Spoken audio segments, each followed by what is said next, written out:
Exodus. Exodus chapter 1. Now these are the names of the children of Israel which came into Egypt. Every man in his household came with Jacob: Reuben, Simeon, Levi, and Judah; Issachar, Zebulun, and Benjamin; Dan and Naphtali, Gad and Asher. And all the souls that came out of the loins of Jacob were 70 souls, for Joseph was in Egypt already. And Joseph died, and all his brethren, and all that generation. And the children of Israel were fruitful, and increased abundantly, and multiplied, and waxed exceedingly mighty, and the land was filled with them. Now there arose up a new king over Egypt, which knew not Joseph. And he said unto his people, Behold, the people of the children of Israel are more and mightier than we. Come on, let us deal wisely with them, lest they multiply, and it come to pass that when there falleth out any war, they join also unto our enemies, and fight against us, and so get them up out of the land. Therefore they did set over them taskmasters to afflict them with their burdens, and they built for Pharaoh treasure cities, Pithom and Raamses. But the more they afflicted them, the more they multiplied and grew, and they were grieved because of the children of Israel. And the Egyptians made the children of Israel to serve with rigor. And they made their lives bitter with hard bondage, in mortar and in brick, and in all manner of service in the field. All their service wherein they made them serve was with rigor. And the king of Egypt spake to the Hebrew midwives, of which the name of the one was Shiphrah, and the name of the other Puah. And he said, When ye do the office of a midwife to the Hebrew women, and see them upon the stools, if it be a son, then ye shall kill him. But if it be a daughter, then she shall live. But the midwives feared God, and did not as the king of Egypt commanded them, but saved the men children alive.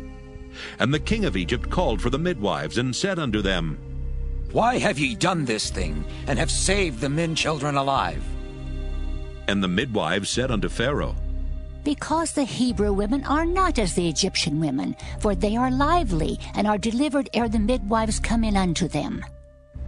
Therefore God dealt well with the midwives, and the people multiplied and waxed very mighty.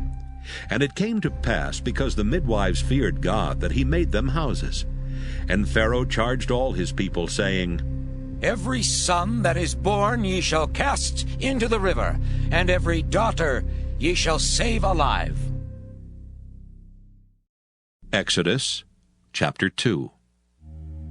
And there went a man of the house of Levi, and took to wife a daughter of Levi. And the woman conceived and bare a son, and when she saw him that he was a goodly child, she hid him 3 months.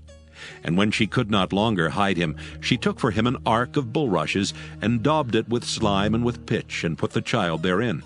And she laid it in the flags by the river's brink.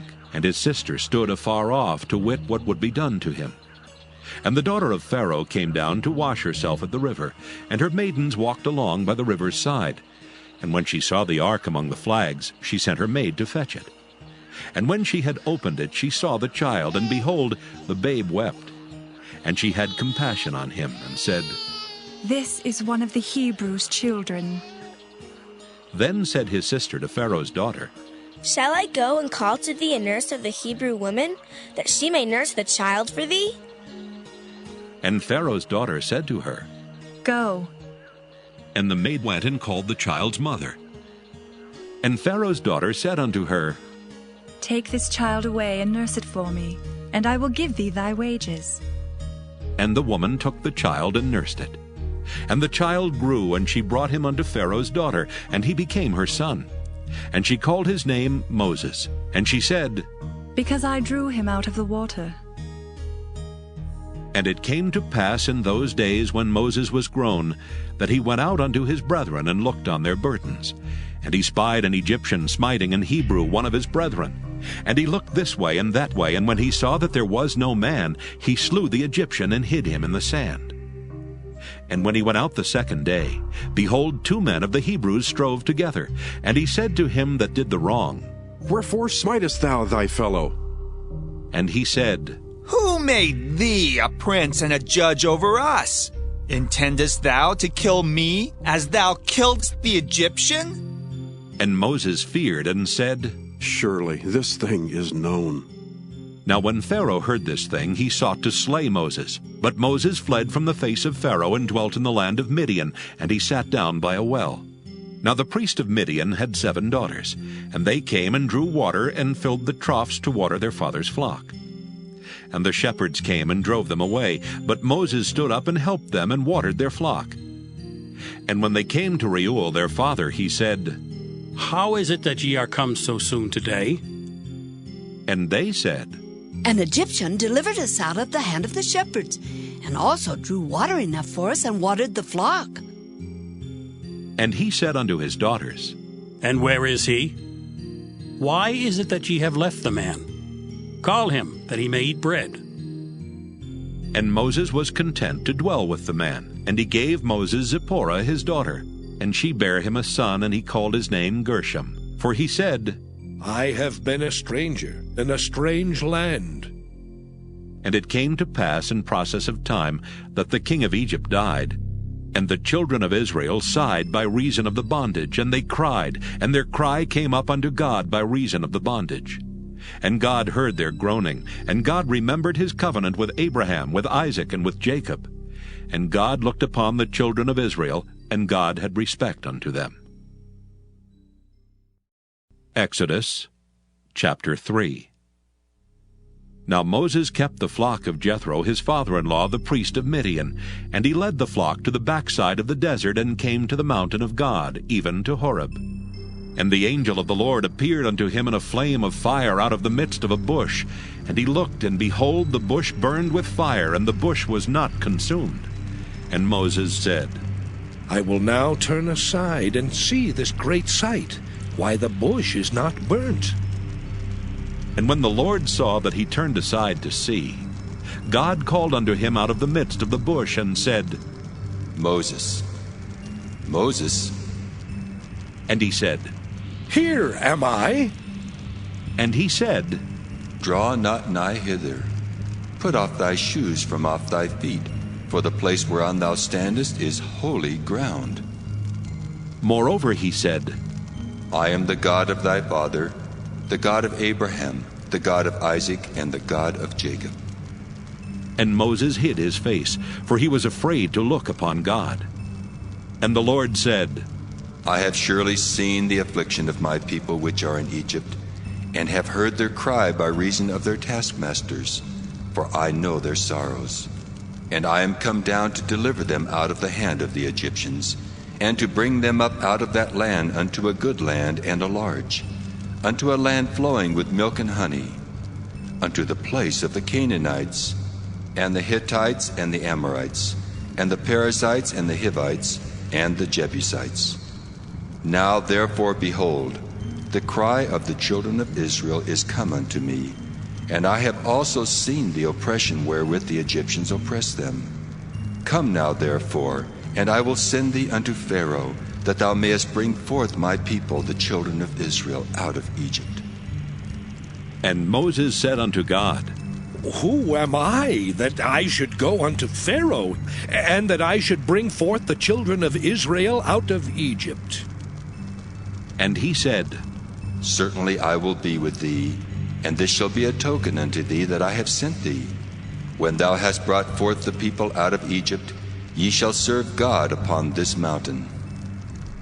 And Moses said unto God, Behold, when I come unto the children of Israel, and shall say unto them, The God of your fathers hath sent me unto you, and they shall say to me, What is his name? What shall I say unto them? And God said unto Moses, I am that I am. And he said, Thus shalt thou say unto the children of Israel, I am hath sent me unto you. And God said moreover unto Moses, Thus shalt thou say unto the children of Israel, The Lord God of your fathers, the God of Abraham, the God of Isaac, and the God of Jacob hath sent me unto you. This is my name forever, and this is my memorial unto all generations. Go and gather the elders of Israel together, and say unto them, The Lord God of your fathers, the God of Abraham, of Isaac, and of Jacob, appeared unto me, saying, I have surely visited you and seen that which is done to you in Egypt. And I have said, I will bring you up out of the affliction of Egypt unto the land of the Canaanites, and the Hittites, and the Amorites, and the Perizzites, and the Hivites, and the Jebusites, unto a land flowing with milk and honey. And they shall hearken to thy voice, and thou shalt come, thou and the elders of Israel, unto the king of Egypt. And ye shall say unto him, The Lord God of the Hebrews hath met with us. And now let us go, we beseech thee, 3 days' journey into the wilderness, that we may sacrifice to the Lord our God. And I am sure that the king of Egypt will not let you go, no, not by a mighty hand. And I will stretch out my hand and smite Egypt with all my wonders, which I will do in the midst thereof, and after that he will let you go. And I will give this people favor in the sight of the Egyptians. And it shall come to pass that when ye go, ye shall not go empty. But every woman shall borrow of her neighbor, and of her that sojourneth in her house, jewels of silver, and jewels of gold, and raiment. And ye shall put them upon your sons and upon your daughters, and ye shall spoil the Egyptians. Exodus chapter 4. And Moses answered and said, But behold, they will not believe me, nor hearken unto my voice, for they will say, The Lord hath not appeared unto thee. And the Lord said unto him, What is that in thine hand? And he said, A rod. And he said, Cast it on the ground. And he cast it on the ground, and it became a serpent, and Moses fled from before it. And the Lord said unto Moses, Put forth thine hand, and take it by the tail. And he put forth his hand, and caught it, and it became a rod in his hand, that they may believe that the Lord God of their fathers, the God of Abraham, the God of Isaac, and the God of Jacob hath appeared unto thee. And the Lord said furthermore unto him, Put now thine hand into thy bosom. And he put his hand into his bosom, and when he took it out, behold, his hand was leprous as snow. And he said, Put thine hand into thy bosom again. And he put his hand into his bosom again, and plucked it out of his bosom, and behold, it was turned again as his other flesh. And it shall come to pass, if they will not believe thee, neither hearken to the voice of the first sign, that they will believe the voice of the latter sign. And it shall come to pass, if they will not believe also these 2 signs, neither hearken unto thy voice, that thou shalt take of the water of the river, and pour it upon the dry land. And the water which thou takest out of the river shall become blood upon the dry land. And Moses said unto the Lord, O my Lord, I am not eloquent, neither heretofore nor since thou hast spoken unto thy servant, but I am slow of speech, and of a slow tongue. And the Lord said unto him, Who hath made man's mouth? Or who maketh the dumb, or deaf, or the seeing, or the blind? Have not I the Lord? Now therefore go, and I will be with thy mouth, and teach thee what thou shalt say. And he said, O my Lord, send, I pray thee, by the hand of him whom thou wilt send. And the anger of the Lord was kindled against Moses, and he said, Is not Aaron the Levite thy brother? I know that he can speak well. And also, behold, he cometh forth to meet thee. And when he seeth thee, he will be glad in his heart. And thou shalt speak unto him, and put words in his mouth. And I will be with thy mouth, and with his mouth, and will teach you what ye shall do. And he shall be thy spokesman unto the people. And he shall be, even he shall be to thee instead of a mouth, and thou shalt be to him instead of God. And thou shalt take this rod in thine hand, wherewith thou shalt do signs. And Moses went and returned to Jethro his father-in-law, and said unto him, Let me go, I pray thee, and return unto my brethren which are in Egypt, and see whether they be yet alive. And Jethro said to Moses, Go in peace. And the Lord said unto Moses in Midian, Go, return into Egypt, for all the men are dead which sought thy life. And Moses took his wife and his sons, and set them upon an ass, and he returned to the land of Egypt. And Moses took the rod of God in his hand. And the Lord said unto Moses, When thou goest to return into Egypt, see that thou do all those wonders before Pharaoh which I put in thine hand. But I will harden his heart, that he shall not let the people go. And thou shalt say unto Pharaoh, Thus saith the Lord, Israel is my son, even my firstborn. And I say unto thee, Let my son go, that he may serve me. And if thou refuse to let him go, behold, I will slay thy son, even thy firstborn. And it came to pass by the way in the inn that the Lord met him, and sought to kill him. Then Zipporah took a sharp stone, and cut off the foreskin of her son, and cast it at his feet, and said, Surely a bloody husband art thou to me. So he let him go. Then she said, A bloody husband thou art, because of the circumcision. And the Lord said to Aaron, Go into the wilderness to meet Moses. And he went and met him in the mount of God, and kissed him. And Moses told Aaron all the words of the Lord who had sent him, and all the signs which he had commanded him.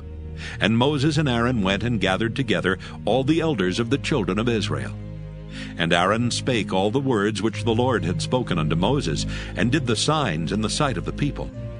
And the people believed. And when they heard that the Lord had visited the children of Israel, and that he had looked upon their affliction, then they bowed their heads and worshipped.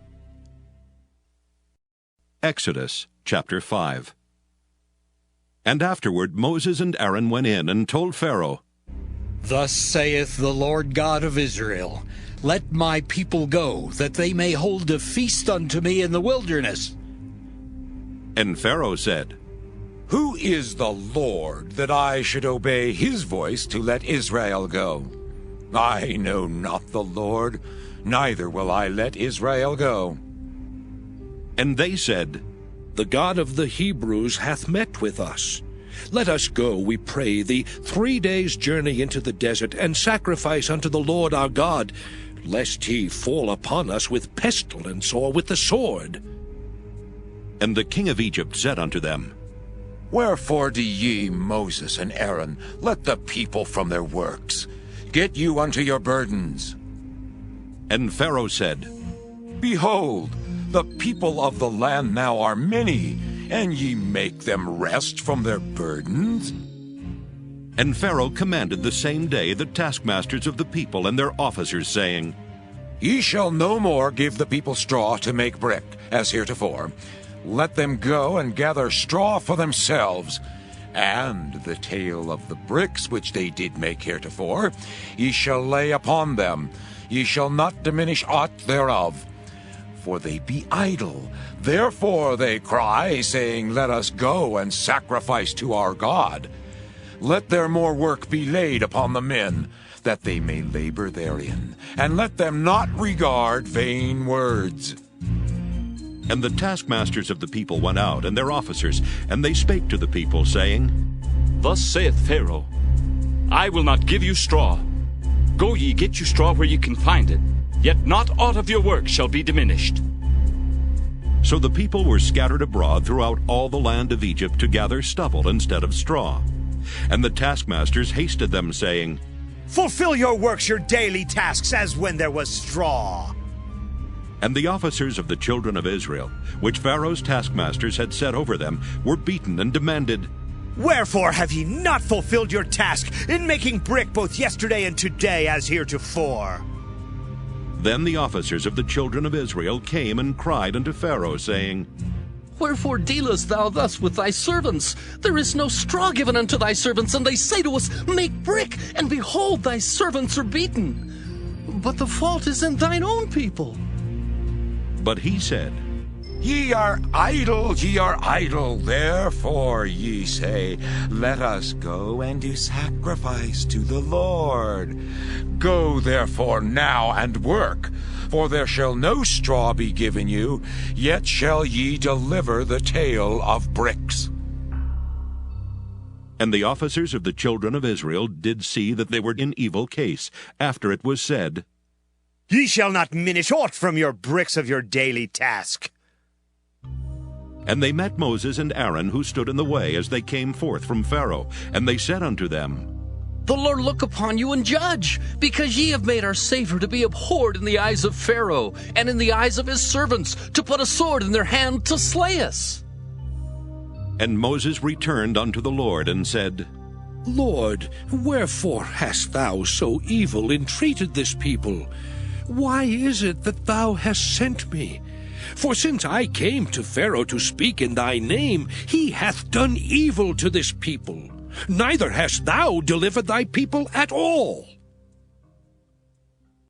Exodus chapter 6. Then the Lord said unto Moses, Now shalt thou see what I will do to Pharaoh. For with a strong hand shall he let them go, and with a strong hand shall he drive them out of his land. And God spake unto Moses, and said unto him, I am the Lord, and I appeared unto Abraham, unto Isaac, and unto Jacob by the name of God Almighty.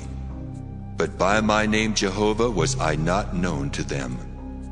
And I have also established my covenant with them, to give them the land of Canaan, the land of their pilgrimage wherein they were strangers. And I have also heard the groaning of the children of Israel, whom the Egyptians keep in bondage, and I have remembered my covenant. Wherefore say unto the children of Israel, I am the Lord, and I will bring you out from under the burdens of the Egyptians, and I will rid you out of their bondage, and I will redeem you with a stretched out arm and with great judgments. And I will take you to me for a people, and I will be to you a God. And ye shall know that I am the Lord your God, which bringeth you out from under the burdens of the Egyptians. And I will bring you in unto the land, concerning the which I did swear to give it to Abraham, to Isaac, and to Jacob. And I will give it you for an heritage. I am the Lord. And Moses spake so unto the children of Israel. But they hearkened not unto Moses for anguish of spirit and for cruel bondage. And the Lord spake unto Moses, saying, Go in, speak unto Pharaoh king of Egypt, that he let the children of Israel go out of his land. And Moses spake before the Lord, saying, Behold, the children of Israel have not hearkened unto me. How then shall Pharaoh hear me, who am of uncircumcised lips? And the Lord spake unto Moses and unto Aaron, and gave them a charge unto the children of Israel, and unto Pharaoh king of Egypt, to bring the children of Israel out of the land of Egypt. These be the heads of their fathers' houses. The sons of Reuben, the firstborn of Israel, Hanok and Palu, Hezron and Carmi. These be the families of Reuben. And the sons of Simeon, Jemuel and Jamin, and Ohad and Jachin, and Zohar and Shaul, the son of a Canaanitish woman. These are the families of Simeon. And these are the names of the sons of Levi according to their generations, Gershon and Kohath and Merari. And the years of the life of Levi were 137 years. The sons of Gershon, Libni and Shimei according to their families. And the sons of Kohath, Amram and Izhar and Hebron and Uzziel. And the years of the life of Kohath were 133 years. And the sons of Merari, Mahali and Mushi. These are the families of Levi according to their generations. And Amram took him Jochebed, his father's sister, to wife, and she bare him Aaron and Moses. And the years of the life of Amram were 137 years. And the sons of Izhar, Korah and Nepheg and Zichri. And the sons of Uzziel, Mishael and Elzaphan and Zithri. And Aaron took him Elisheba, daughter of Aminadab, sister of Naashon, to wife, and she bare him Nadab and Abihu, Eleazar and Ithamar. And the sons of Korah, Asher and Elkanah, and Abisaph. These are the families of the Korhites. And Eleazar, Aaron's son, took him one of the daughters of Putiel to wife, and she bare him Phinehas. These are the heads of the fathers of the Levites according to their families. These are that Aaron and Moses, to whom the Lord said, Bring out the children of Israel from the land of Egypt, according to their armies. These are they which spake to Pharaoh king of Egypt, to bring out the children of Israel from Egypt. These are that Moses and Aaron. And it came to pass on the day when the Lord spake unto Moses in the land of Egypt, that the Lord spake unto Moses, saying, I am the Lord. Speak thou unto Pharaoh king of Egypt all that I say unto thee. And Moses said before the Lord, Lord, behold, I am of uncircumcised lips, and how shall Pharaoh hearken unto me? Exodus chapter 7. And the Lord said unto Moses, See, I have made thee a god to Pharaoh, and Aaron thy brother shall be thy prophet. Thou shalt speak all that I command thee, and Aaron thy brother shall speak unto Pharaoh, that he send the children of Israel out of his land. And I will harden Pharaoh's heart, and multiply my signs and my wonders in the land of Egypt. But Pharaoh shall not hearken unto you, that I may lay my hand upon Egypt, and bring forth mine armies, and my people the children of Israel out of the land of Egypt by great judgments. And the Egyptians shall know that I am the Lord, when I stretch forth mine hand upon Egypt, and bring out the children of Israel from among them. And Moses and Aaron did as the Lord commanded them, so did they. And Moses was 80 years old, and Aaron 83 years old, when they spake unto Pharaoh. And the Lord spake unto Moses and unto Aaron, saying, When Pharaoh shall speak unto you, saying, Show a miracle for you, then thou shalt say unto Aaron, Take thy rod and cast it before Pharaoh, and it shall become a serpent. And Moses and Aaron went in unto Pharaoh, and they did so as the Lord had commanded. And Aaron cast down his rod before Pharaoh and before his servants, and it became a serpent. Then Pharaoh also called the wise men and the sorcerers. Now the magicians of Egypt, they also did in like manner with their enchantments. For they cast down every man his rod, and they became serpents. But Aaron's rod swallowed up their rods. And he hardened Pharaoh's heart, that he hearkened not unto them, as the Lord had said.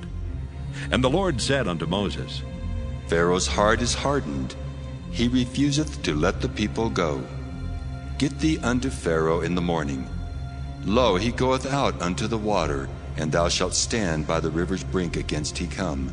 And the rod which was turned to a serpent shalt thou take in thine hand, and thou shalt say unto him, The Lord God of the Hebrews hath sent me unto thee, saying, Let my people go, that they may serve me in the wilderness. And behold, hitherto thou wouldst not hear. Thus saith the Lord, In this thou shalt know that I am the Lord. Behold, I will smite with the rod that is in mine hand upon the waters which are in the river, and they shall be turned to blood. And the fish that is in the river shall die, and the river shall stink, and the Egyptians shall loathe to drink of the water of the river.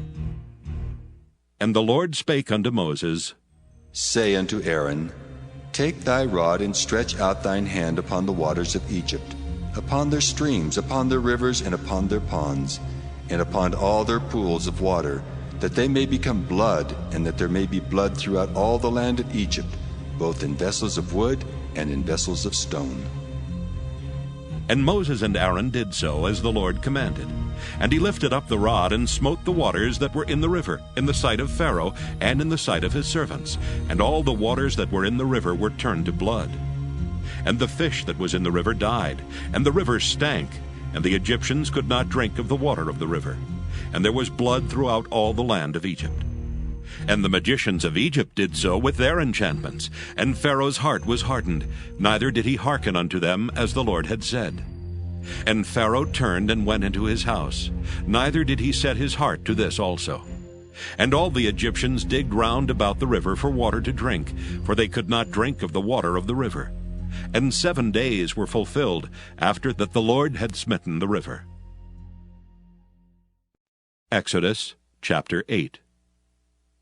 And the Lord spake unto Moses, Go unto Pharaoh, and say unto him, Thus saith the Lord, Let my people go, that they may serve me.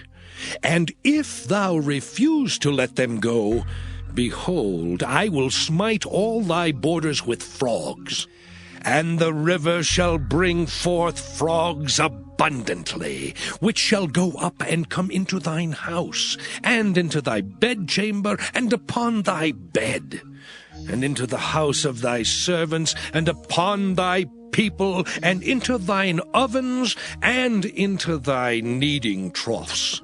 And the frogs shall come up both on thee, and upon thy people, and upon all thy servants.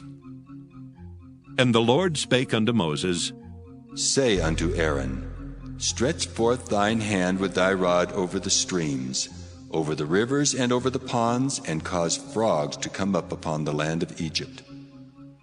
And Aaron stretched out his hand over the waters of Egypt, and the frogs came up and covered the land of Egypt.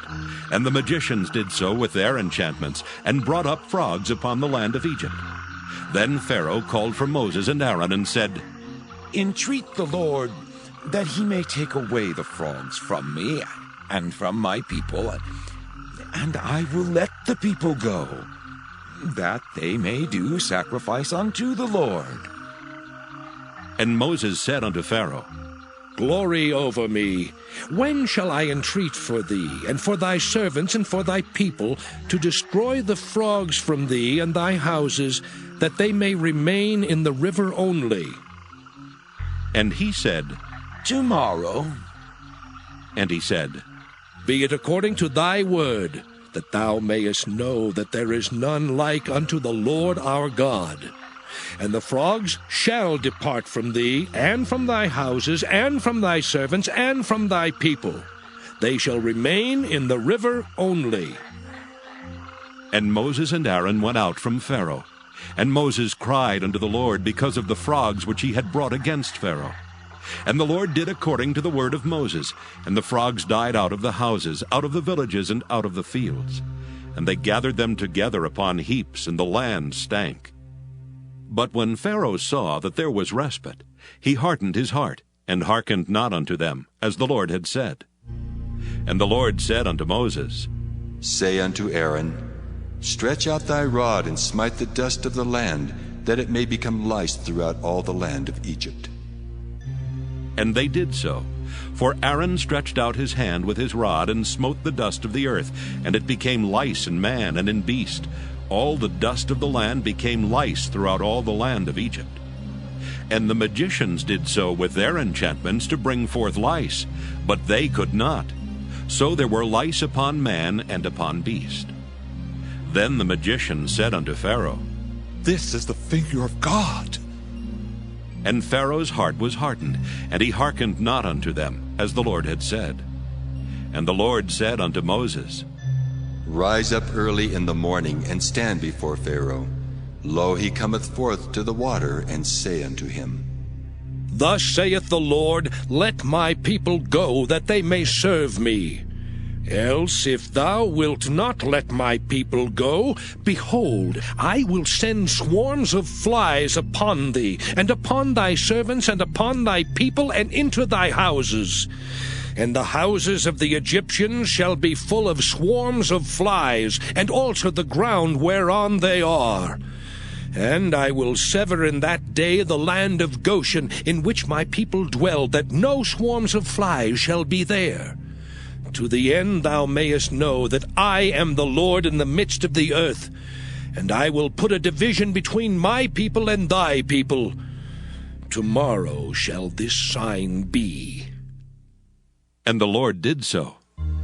And there came a grievous swarm of flies into the house of Pharaoh, and into his servants' houses, and into all the land of Egypt. The land was corrupted by reason of the swarm of flies. And Pharaoh called for Moses and for Aaron, and said, Go ye, sacrifice to your God in the land. And Moses said, It is not meet so to do, for we shall sacrifice the abomination of the Egyptians to the Lord our God. Lo, shall we sacrifice the abomination of the Egyptians before their eyes, and will they not stone us? We will go 3 days' journey into the wilderness, and sacrifice to the Lord our God, as he shall command us. And Pharaoh said, I will let you go, that ye may sacrifice to the Lord your God in the wilderness. Only ye shall not go very far away. Entreat for me. And Moses said, Behold, I go out from thee, and I will entreat the Lord that the swarms of flies may depart from Pharaoh, from his servants, and from his people tomorrow. But let not Pharaoh deal deceitfully any more in not letting the people go to sacrifice to the Lord. And Moses went out from Pharaoh and entreated the Lord. And the Lord did according to the word of Moses, and he removed the swarms of flies from Pharaoh, from his servants, and from his people. There remained not one. And Pharaoh hardened his heart at this time also, neither would he let the people go. Exodus chapter 9. Then the Lord said unto Moses, Go in unto Pharaoh, and tell him, Thus saith the Lord God of the Hebrews, Let my people go, that they may serve me. For if thou refuse to let them go, and wilt hold them still, behold, the hand of the Lord is upon thy cattle which is in the field, upon the horses, upon the asses, upon the camels, upon the oxen, and upon the sheep. There shall be a very grievous murrain. And the Lord shall sever between the cattle of Israel and the cattle of Egypt, and there shall nothing die of all that is the children's of Israel. And the Lord appointed a set time, saying, Tomorrow the Lord shall do this thing in the land. And the Lord did that thing on the morrow, and all the cattle of Egypt died. But of the cattle of the children of Israel died not one. And Pharaoh sent, and behold, there was not one of the cattle of the Israelites dead. And the heart of Pharaoh was hardened, and he did not let the people go. And the Lord said unto Moses and unto Aaron, Take to you handfuls of ashes of the furnace, and let Moses sprinkle it toward the heaven in the sight of Pharaoh. And it shall become small dust in all the land of Egypt, and shall be a boil breaking forth with blains upon man and upon beast, throughout all the land of Egypt. And they took ashes of the furnace and stood before Pharaoh. And Moses sprinkled it up toward heaven, and it became a boil breaking forth with blains upon man and upon beast. And the magicians could not stand before Moses because of the boils, for the boil was upon the magicians and upon all the Egyptians. And the Lord hardened the heart of Pharaoh, and he hearkened not unto them, as the Lord had spoken unto Moses. And the Lord said unto Moses, Rise up early in the morning, and stand before Pharaoh, and say unto him, Thus saith the Lord God of the Hebrews, Let my people go, that they may serve me. For I will at this time send all my plagues upon thine heart, and upon thy servants, and upon thy people, that thou mayest know that there is none like me in all the earth. For now I will stretch out my hand, that I may smite thee and thy people with pestilence, and thou shalt be cut off from the earth. And in very deed for this cause have I raised thee up, for to show in thee my power, and that my name may be declared throughout all the earth. As yet exaltest thou thyself against my people, that thou wilt not let them go? Behold, tomorrow, about this time, I will cause it to rain a very grievous hail, such as hath not been in Egypt since the foundation thereof, even until now. Send therefore now, and gather thy cattle, and all that thou hast in the field. For upon every man and beast which shall be found in the field, and shall not be brought home, the hail shall come down upon them, and they shall die. He that feared the word of the Lord among the servants of Pharaoh made his servants and his cattle flee into the houses. And he that regarded not the word of the Lord left his servants and his cattle in the field. And the Lord said unto Moses, Stretch forth thine hand toward heaven, that there may be hail in all the land of Egypt, upon man and upon beast, and upon every herb of the field throughout the land of Egypt.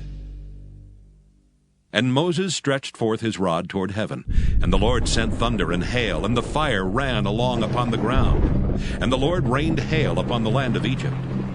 So there was hail and fire mingled with the hail, very grievous, such as there was none like it in all the land of Egypt since it became a nation.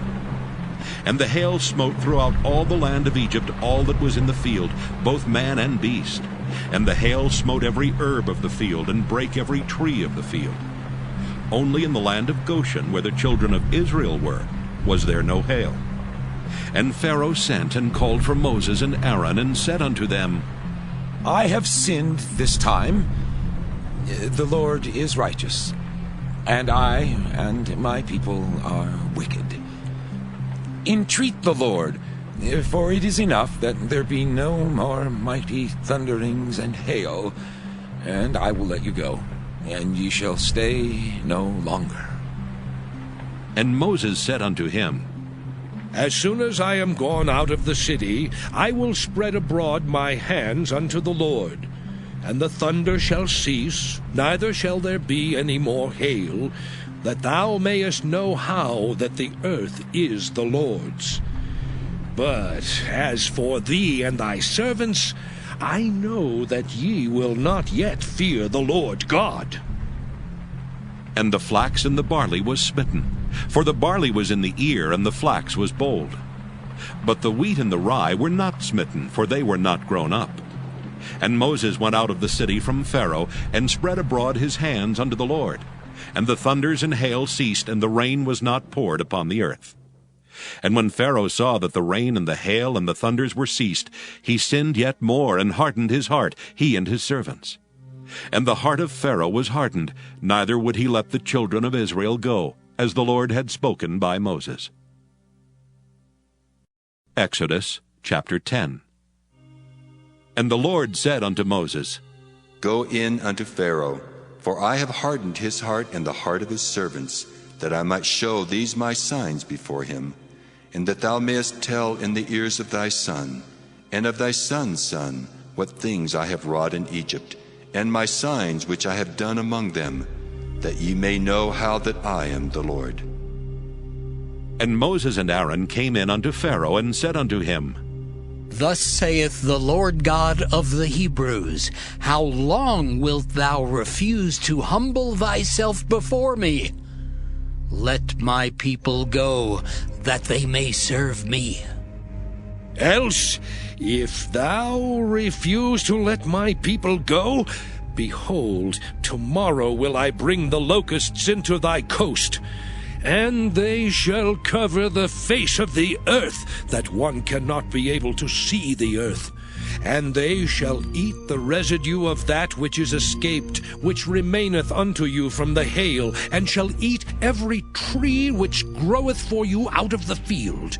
And they shall fill thy houses, and the houses of all thy servants, and the houses of all the Egyptians, which neither thy fathers nor thy fathers' fathers have seen, since the day that they were upon the earth unto this day. And he turned himself and went out from Pharaoh. And Pharaoh's servants said unto him, How long shall this man be a snare to us? Let the men go, that they may serve the Lord their God. Knowest thou not yet that Egypt is destroyed? And Moses and Aaron were brought again unto Pharaoh, and he said unto them, Go, serve the Lord your God. But who are they that shall go? And Moses said, We will go with our young and with our old, with our sons and with our daughters, with our flocks and with our herds will we go, for we must hold a feast unto the Lord. And he said unto them, Let the Lord be so with you, as I will let you go. And your little ones, look to it, for evil is before you. Not so. Go now, ye that are men, and serve the Lord, for that ye did desire. And they were driven out from Pharaoh's presence. And the Lord said unto Moses, Stretch out thine hand over the land of Egypt, for the locusts, that they may come up upon the land of Egypt, and eat every herb of the land, even all that the hail hath left. And Moses stretched forth his rod over the land of Egypt, and the Lord brought an east wind upon the land all that day and all that night. And when it was morning, the east wind brought the locusts. And the locusts went up over all the land of Egypt, and rested in all the coasts of Egypt. Very grievous were they. Before them there were no such locusts as they, neither after them shall be such. For they covered the face of the whole earth, so that the land was darkened. And they did eat every herb of the land, and all the fruit of the trees which the hail had left. And there remained not any green thing in the trees, or in the herbs of the field, through all the land of Egypt. Then Pharaoh called for Moses and Aaron in haste, and he said, I have sinned against the Lord your God and against you. Now therefore forgive, I pray thee, my sin only this once, and entreat the Lord your God that he may take away from me this death only. And he went out from Pharaoh and entreated the Lord. And the Lord turned a mighty strong west wind, which took away the locusts and cast them into the Red Sea. There remained not one locust in all the coasts of Egypt. But the Lord hardened Pharaoh's heart, so that he would not let the children of Israel go. And the Lord said unto Moses, Stretch out thine hand toward heaven, that there may be darkness over the land of Egypt, even darkness which may be felt.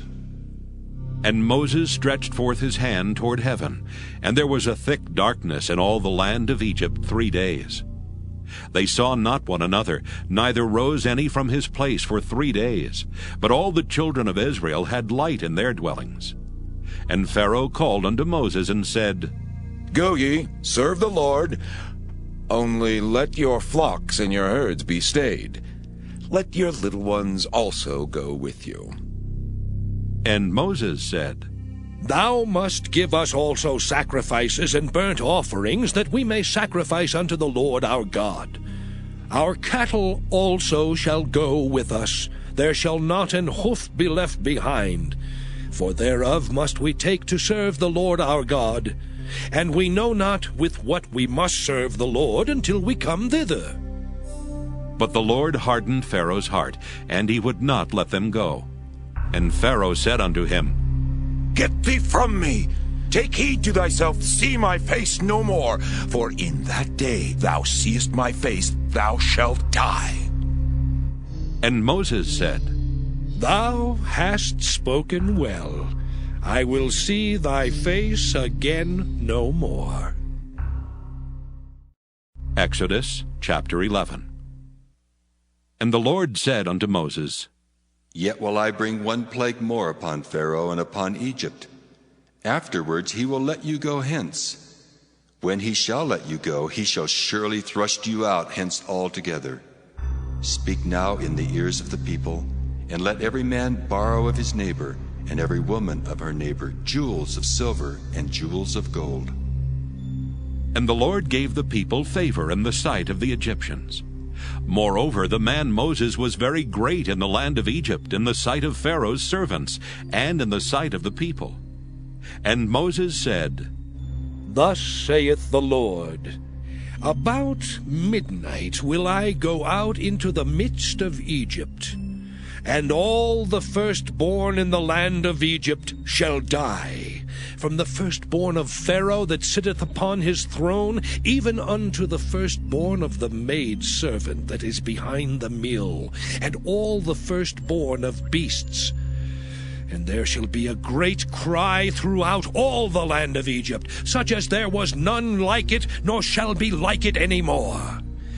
But against any of the children of Israel shall not a dog move his tongue, against man or beast, that ye may know how that the Lord doth put a difference between the Egyptians and Israel. And all these thy servants shall come down unto me, and bow down themselves unto me, saying, Get thee out, and all the people that follow thee. And after that I will go out. And he went out from Pharaoh in a great anger. And the Lord said unto Moses, Pharaoh shall not hearken unto you, that my wonders may be multiplied in the land of Egypt. And Moses and Aaron did all these wonders before Pharaoh. And the Lord hardened Pharaoh's heart, so that he would not let the children of Israel go out of his land. Exodus chapter 12. And the Lord spake unto Moses and Aaron in the land of Egypt, saying, This month shall be unto you the beginning of months. It shall be the first month of the year to you. Speak ye unto all the congregation of Israel, saying, In the 10th day of this month they shall take to them every man a lamb, according to the house of their fathers, a lamb for an house. And if the household be too little for the lamb, let him and his neighbor next unto his house take it according to the number of the souls. Every man according to his eating shall make your count for the lamb. Your lamb shall be without blemish, a male of the first year. Ye shall take it out from the sheep or from the goats, and ye shall keep it up until the 14th day of the same month. And the whole assembly of the congregation of Israel shall kill it in the evening. And they shall take of the blood, and strike it on the 2 side posts, and on the upper doorpost of the houses, wherein they shall eat it. And they shall eat the flesh in that night, roast with fire, and unleavened bread, and with bitter herbs they shall eat it. Eat not of it raw, nor sodden at all with water, but roast with fire, his head with his legs, and with the purtenance thereof. And ye shall let nothing of it remain until the morning, and that which remaineth of it until the morning ye shall burn with fire. And thus shall ye eat it, with your loins girded, your shoes on your feet, and your staff in your hand. And ye shall eat it in haste. It is the Lord's Passover. For I will pass through the land of Egypt this night, and will smite all the firstborn in the land of Egypt, both man and beast. And against all the gods of Egypt I will execute judgment. I am the Lord. And the blood shall be to you for a token upon the houses where ye are. And when I see the blood, I will pass over you, and the plague shall not be upon you to destroy you when I smite the land of Egypt. And this day shall be unto you for a memorial, and ye shall keep it a feast to the Lord throughout your generations. Ye shall keep it a feast by an ordinance forever. 7 days shall ye eat unleavened bread. Even the first day ye shall put away leaven out of your houses. For whosoever eateth leavened bread from the first day until the 7th day, that soul shall be cut off from Israel. And in the first day there shall be an holy convocation. And in the 7th day there shall be an holy convocation to you.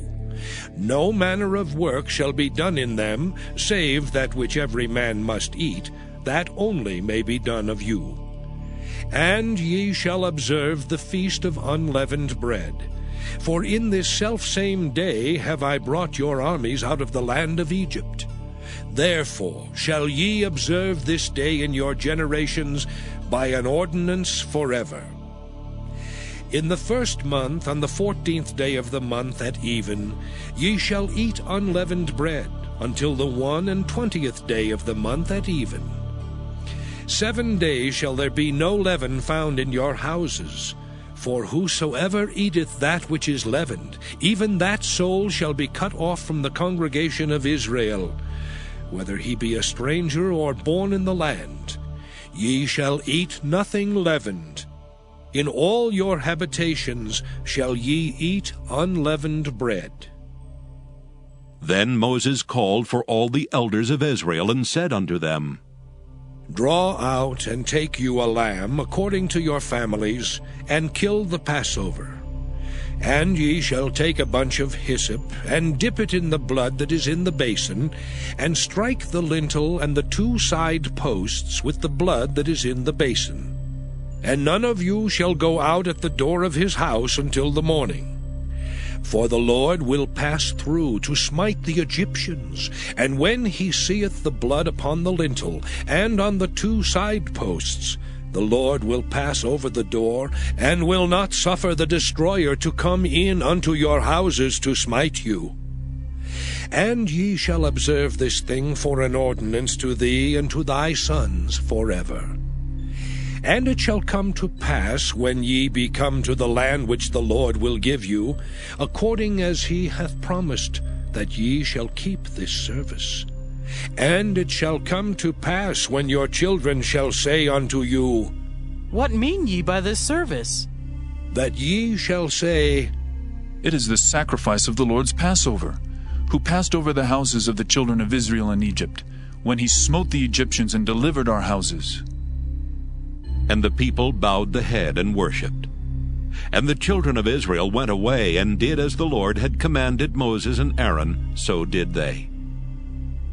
And it came to pass that at midnight the Lord smote all the firstborn in the land of Egypt, from the firstborn of Pharaoh that sat on his throne unto the firstborn of the captive that was in the dungeon, and all the firstborn of cattle. And Pharaoh rose up in the night, he and all his servants and all the Egyptians. And there was a great cry in Egypt, for there was not a house where there was not one dead. And he called for Moses and Aaron by night and said, Rise up, and get you forth from among my people, both ye and the children of Israel, and go, serve the Lord as ye have said. Also take your flocks and your herds as ye have said, and be gone.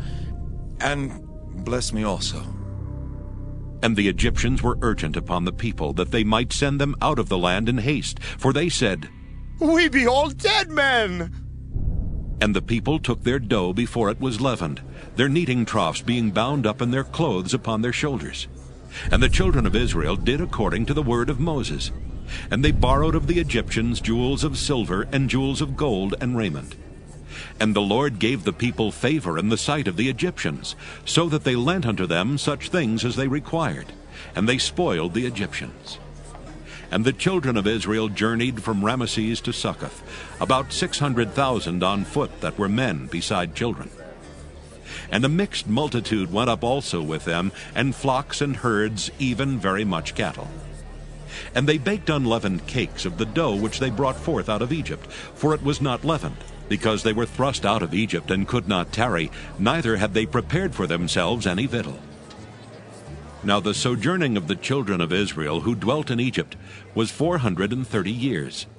And it came to pass at the end of the 430 years, even the selfsame day it came to pass, that all the hosts of the Lord went out from the land of Egypt.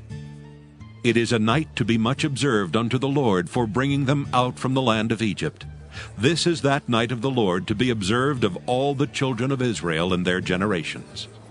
And the Lord said unto Moses and Aaron, This is the ordinance of the Passover. There shall no stranger eat thereof, but every man's servant that is bought for money. When thou hast circumcised him, then shall he eat thereof. A foreigner and an hired servant shall not eat thereof. In one house shall it be eaten. Thou shalt not carry forth aught of the flesh abroad out of the house, neither shall ye break a bone thereof. All the congregation of Israel shall keep it. And when a stranger shall sojourn with thee, and will keep the Passover to the Lord, let all his males be circumcised, and then let him come near and keep it.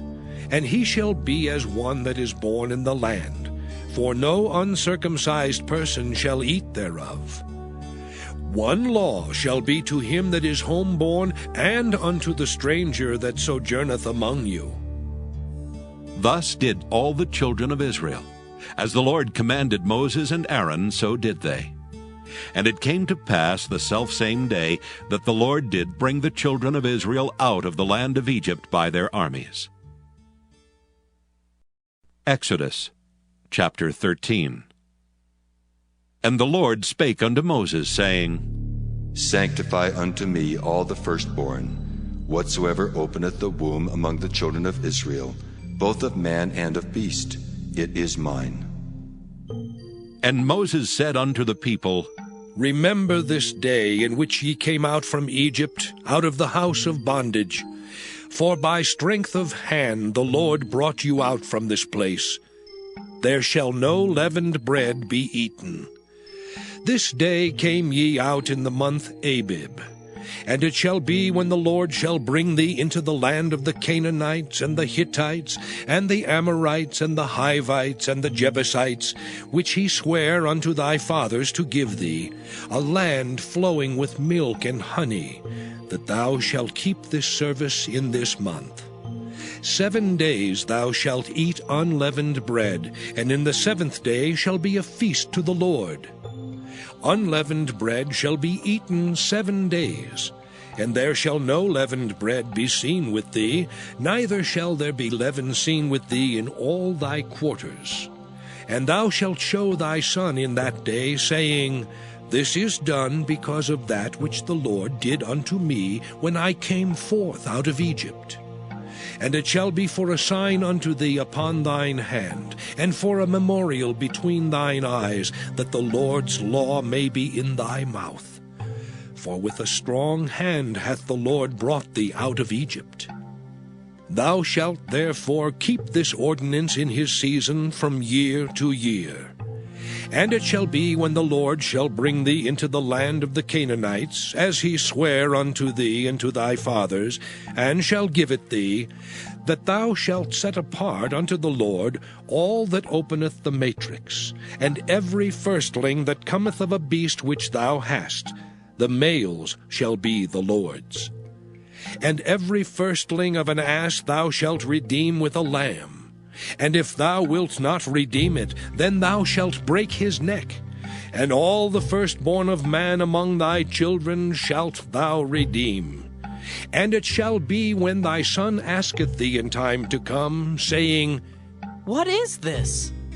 That thou shalt say unto him, By strength of hand the Lord brought us out from Egypt, from the house of bondage. And it came to pass, when Pharaoh would hardly let us go, that the Lord slew all the firstborn in the land of Egypt, both the firstborn of man and the firstborn of beast. Therefore I sacrifice to the Lord all that open the matrix, being males. But all the firstborn of my children I redeem. And it shall be for a token upon thine hand, and for frontlets between thine eyes. For by strength of hand the Lord brought us forth out of Egypt. And it came to pass, when Pharaoh had let the people go, that God led them not through the way of the land of the Philistines, although that was near.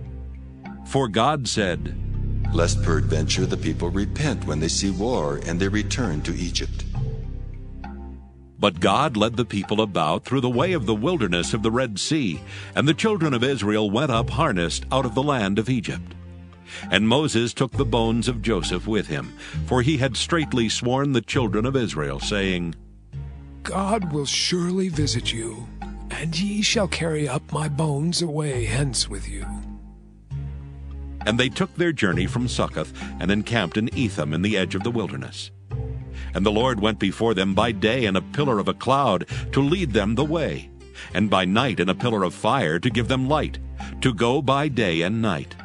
He took not away the pillar of the cloud by day, nor the pillar of fire by night from before the people. Exodus chapter 14. And the Lord spake unto Moses, saying, Speak unto the children of Israel, that they turn and encamp before Pi-hahiroth, between Migdol and the sea, over against Baal-zephon. Before it shall ye encamp by the sea. For Pharaoh will say of the children of Israel, They are entangled in the land, the wilderness hath shut them in. And I will harden Pharaoh's heart, that he shall follow after them. And I will be honored upon Pharaoh, and upon all his host, that the Egyptians may know that I am the Lord. And they did so. And it was told the king of Egypt that the people fled. And the heart of Pharaoh and of his servants was turned against the people, and they said, Why have we done this, that we have let Israel go from serving us? And he made ready his chariot, and took his people with him. And he took 600 chosen chariots, and all the chariots of Egypt, and captains over every one of them. And the Lord hardened the heart of Pharaoh king of Egypt, and he pursued after the children of Israel. And the children of Israel went out with an high hand. But the Egyptians pursued after them, all the horses and chariots of Pharaoh and his horsemen and his army, and overtook them encamping by the sea, beside Pi-hahiroth, before Baal-zephon. And when Pharaoh drew nigh, the children of Israel lifted up their eyes, and behold, the Egyptians marched after them. And they were sore afraid. And the children of Israel cried out unto the Lord. And they said unto Moses, Because there were no graves in Egypt, hast thou taken us away to die in the wilderness? Wherefore hast thou dealt thus with us, to carry us forth out of Egypt? Is not this the word that we did tell thee in Egypt, saying, Let us alone, that we may serve the Egyptians? For it had been better for us to serve the Egyptians than that we should die in the wilderness. And Moses said unto the people, Fear ye not. Stand still and see the salvation of the Lord, which he will show to you today. For the Egyptians whom ye have seen today, ye shall see them again no more forever. The Lord shall fight for you, and ye shall hold your peace. And the Lord said unto Moses, Wherefore criest thou unto me? Speak unto the children of Israel that they go forward. But lift thou up thy rod, and stretch out thine hand over the sea, and divide it. And the children of Israel shall go on dry ground through the midst of the sea. And I, behold, I will harden the hearts of the Egyptians, and they shall follow them. And I will get me honor upon Pharaoh, and upon all his host, upon his chariots, and upon his horsemen. And the Egyptians shall know that I am the Lord, when I have gotten me honor upon Pharaoh, upon his chariots, and upon his horsemen. And the angel of God, which went before the camp of Israel, removed and went behind them. And the pillar of the cloud went from before their face, and stood behind them. And it came between the camp of the Egyptians and the camp of Israel, and it was a cloud and darkness to them, but it gave light by night to these, so that the one came not near the other all the night. And Moses stretched out his hand over the sea, and the Lord caused the sea to go back by a strong east wind all that night, and made the sea dry land, and the waters were divided. And the children of Israel went into the midst of the sea upon the dry ground, and the waters were a wall unto them on their right hand and on their left. And the Egyptians pursued, and went in after them to the midst of the sea, even all Pharaoh's horses, his chariots, and his horsemen.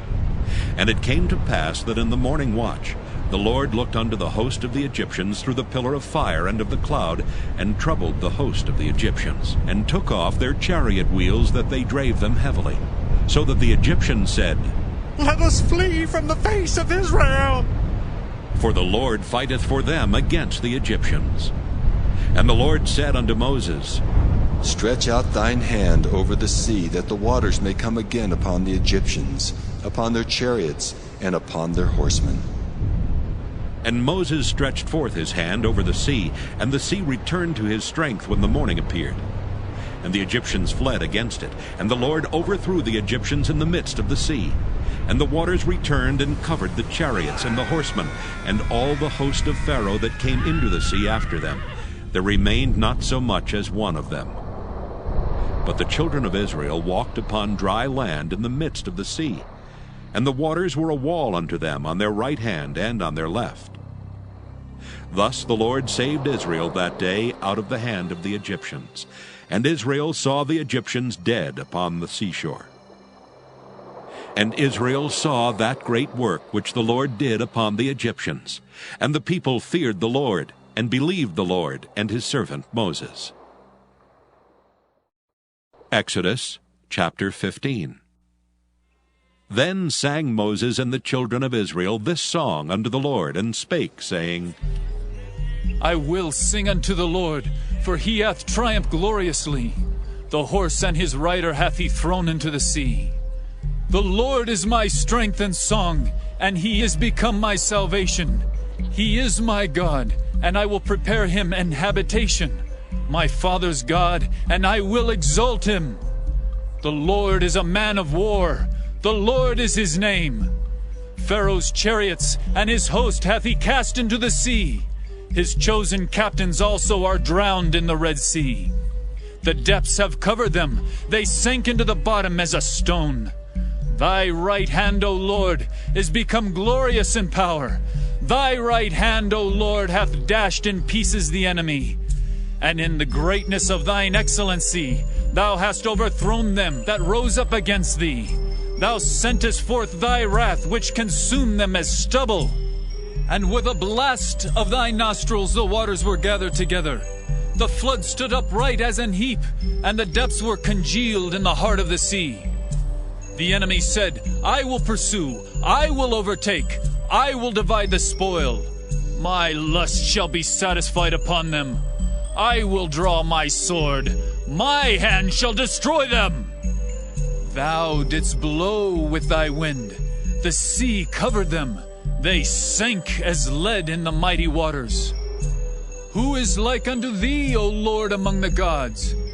Who is like thee, glorious in holiness, fearful in praises, doing wonders? Thou stretchest out thy right hand, the earth swallowed them.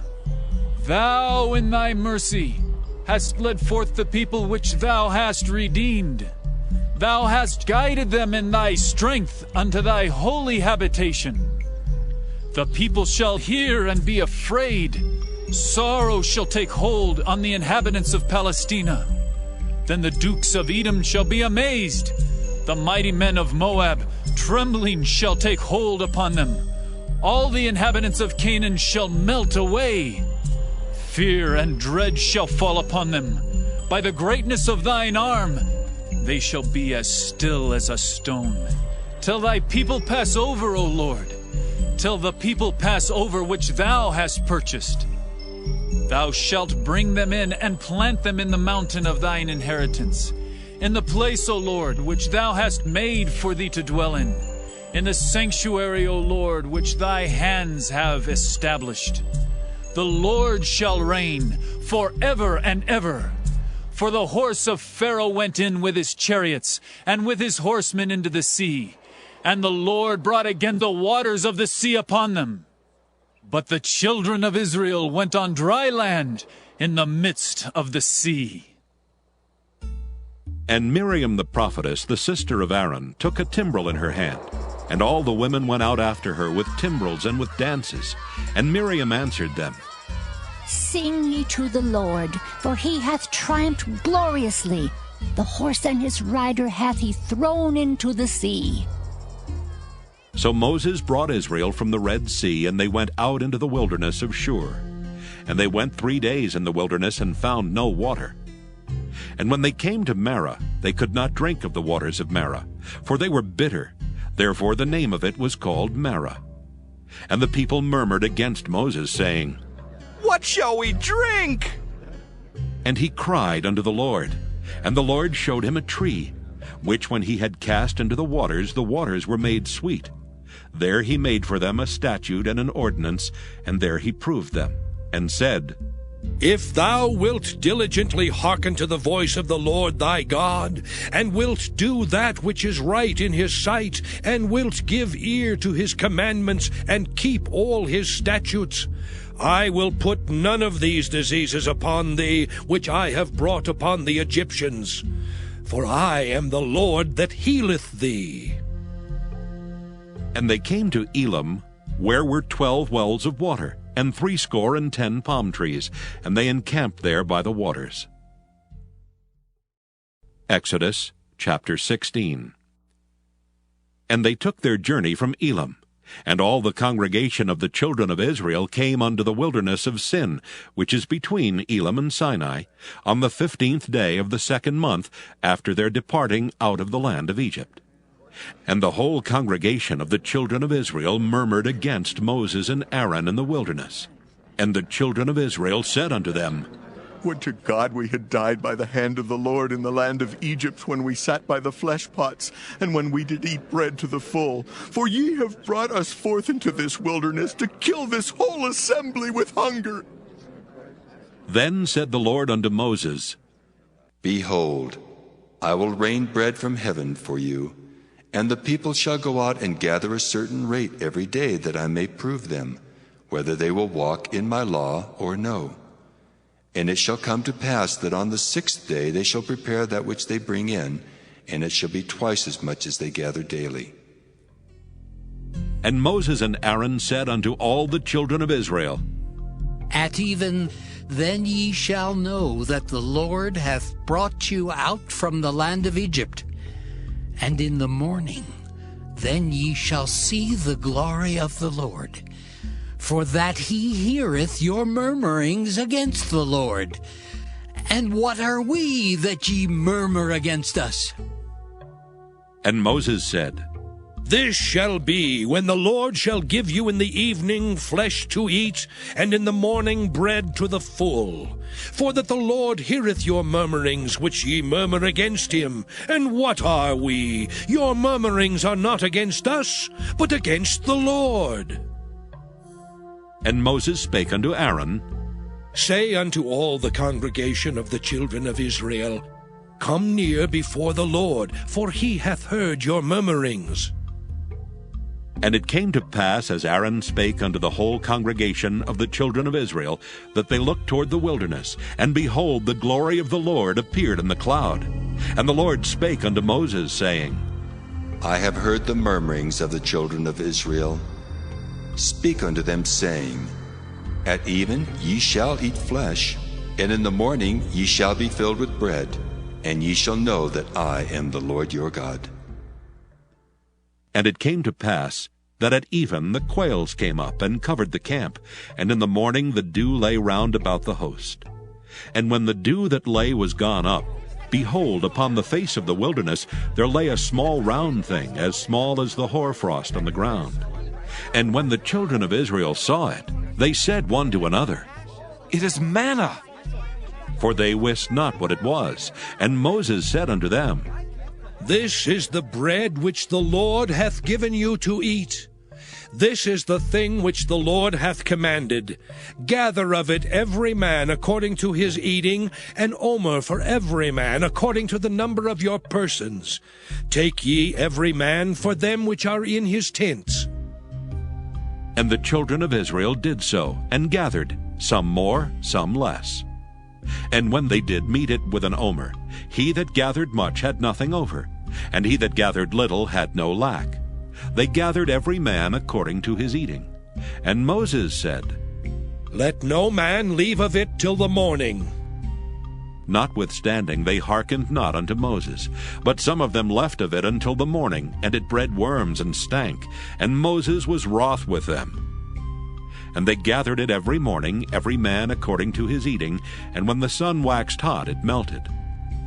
And it came to pass that on the 6th day they gathered twice as much bread, 2 omers for one man. And all the rulers of the congregation came and told Moses. And he said unto them, This is that which the Lord hath said. Tomorrow is the rest of the holy Sabbath unto the Lord.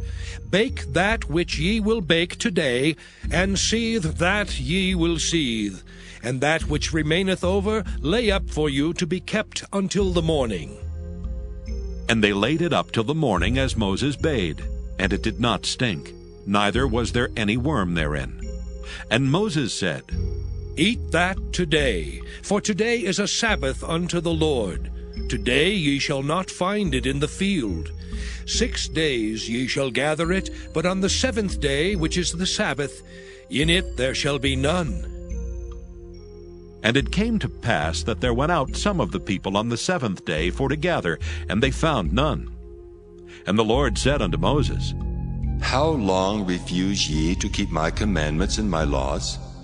See, for that the Lord hath given you the Sabbath. Therefore he giveth you on the 6th day the bread of 2 days. Abide ye every man in his place. Let no man go out of his place on the 7th day. So the people rested on the 7th day. And the house of Israel called the name thereof manna. And it was like coriander seed white, and the taste of it was like wafers made with honey. And Moses said, This is the thing which the Lord commandeth. Fill an omer of it to be kept for your generations, that they may see the bread wherewith I have fed you in the wilderness, when I brought you forth from the land of Egypt. And Moses said unto Aaron, Take a pot, and put an omer full of manna therein, and lay it up before the Lord, to be kept for your generations. As the Lord commanded Moses, so Aaron laid it up before the testimony to be kept. And the children of Israel did eat manna 40 years, until they came to a land inhabited. They did eat manna until they came unto the borders of the land of Canaan. Now an omer is the 10th part of an ephah. Exodus chapter 17. And all the congregation of the children of Israel journeyed from the wilderness of Sin after their journeys according to the commandment of the Lord, and pitched in Rephidim, and there was no water for the people to drink. Wherefore the people did chide with Moses, and said, Give us water, that we may drink. And Moses said unto them, Why chide ye with me? Wherefore do ye tempt the Lord? And the people thirsted there for water, and the people murmured against Moses, and said, Wherefore is this that thou hast brought us up out of Egypt, to kill us and our children and our cattle with thirst?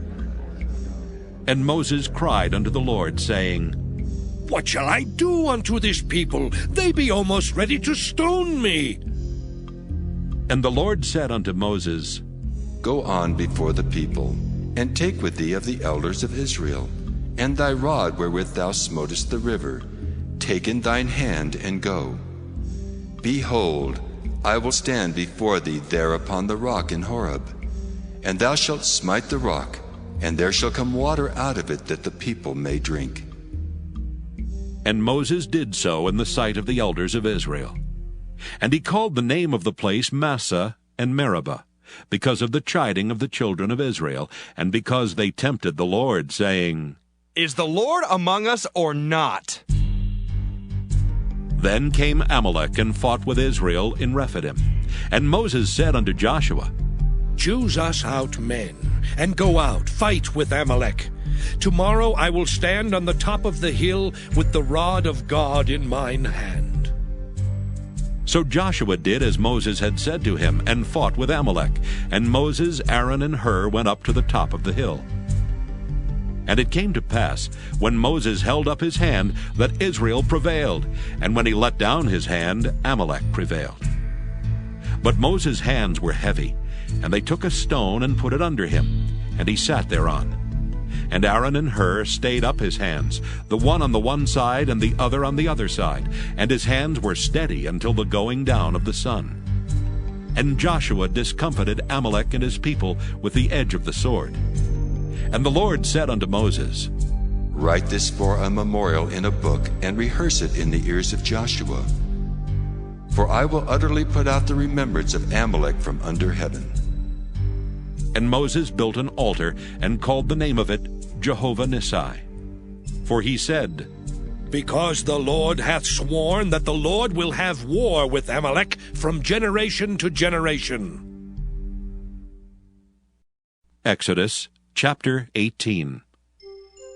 When Jethro, the priest of Midian, Moses' father-in-law, heard of all that God had done for Moses and for Israel his people, and that the Lord had brought Israel out of Egypt, then Jethro, Moses' father-in-law, took Zipporah, Moses' wife, after he had sent her back, and her 2 sons, of which the name of the one was Gershom. For he said, I have been an alien in a strange land. And the name of the other was Eleazar. For the God of my father, said he, was mine help, and delivered me from the sword of Pharaoh. And Jethro, Moses' father-in-law, came with his sons and his wife unto Moses into the wilderness, where he encamped at the mount of God. And he said unto Moses, I, thy father-in-law Jethro, am come unto thee, and thy wife and her 2 sons with her. And Moses went out to meet his father-in-law, and did obeisance, and kissed him. And they asked each other of their welfare, and they came into the tent.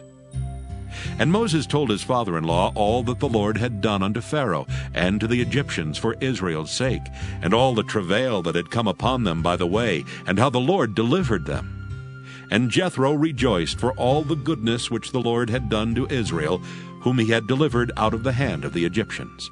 And Jethro said, Blessed be the Lord, who hath delivered you out of the hand of the Egyptians. and out of the hand of Pharaoh, who hath delivered the people from under the hand of the Egyptians.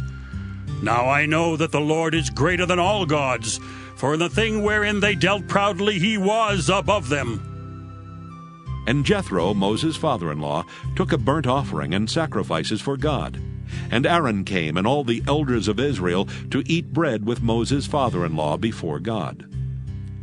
And it came to pass on the morrow that Moses sat to judge the people, and the people stood by Moses from the morning unto the evening. And when Moses' father-in-law saw all that he did to the people, he said, What is this thing that thou doest to the people?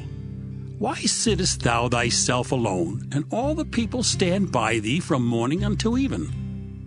And Moses said unto his father-in-law, Because the people come unto me to inquire of God. When they have a matter, they come unto me, and I judge between one and another, and I do make them know the statutes of God and his laws.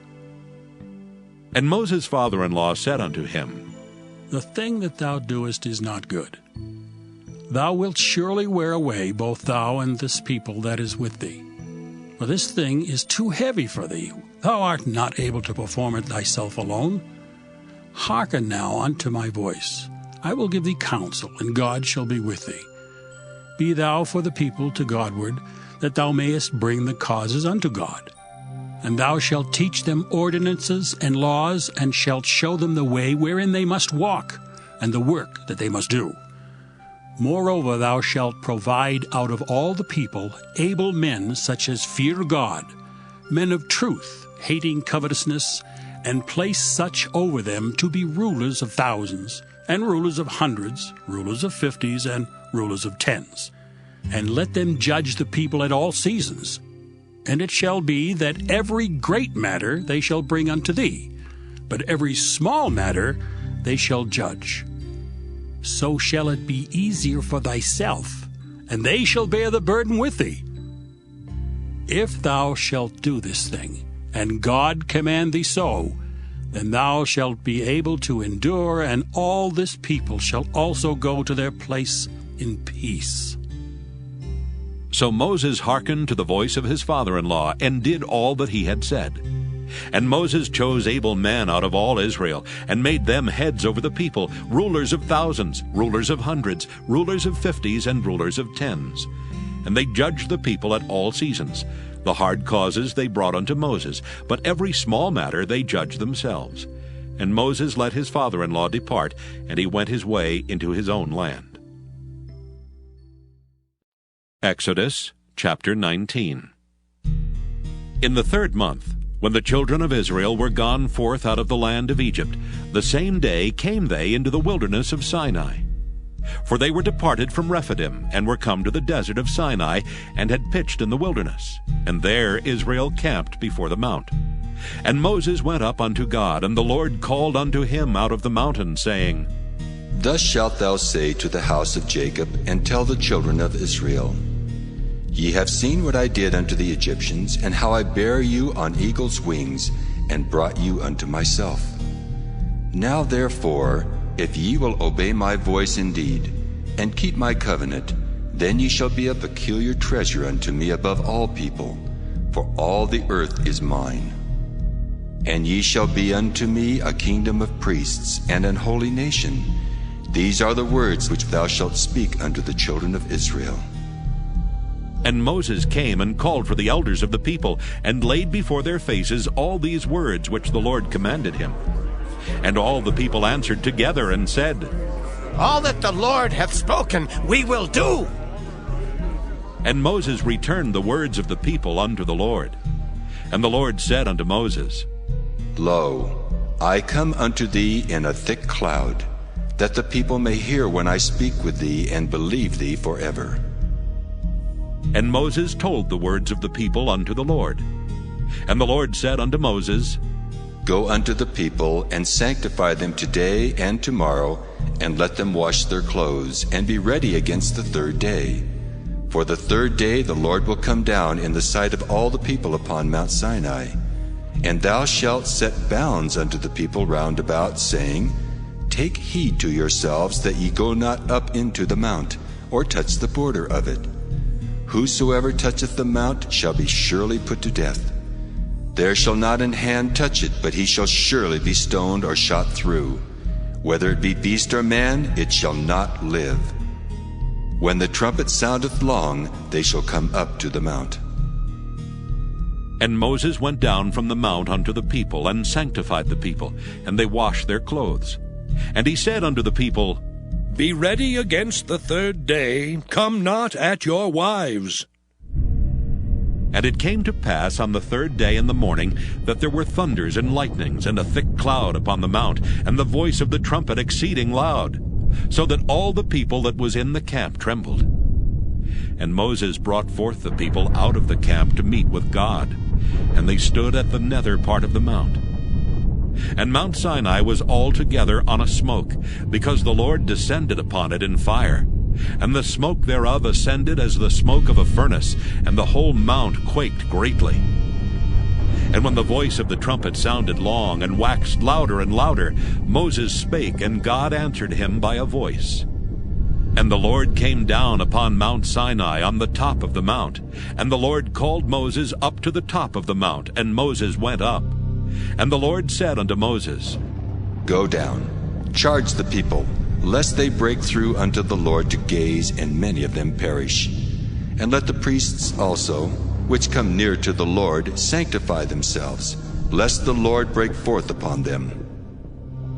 And Moses said unto the Lord, The people cannot come up to Mount Sinai, for thou chargest us, saying, Set bounds about the mount, and sanctify it.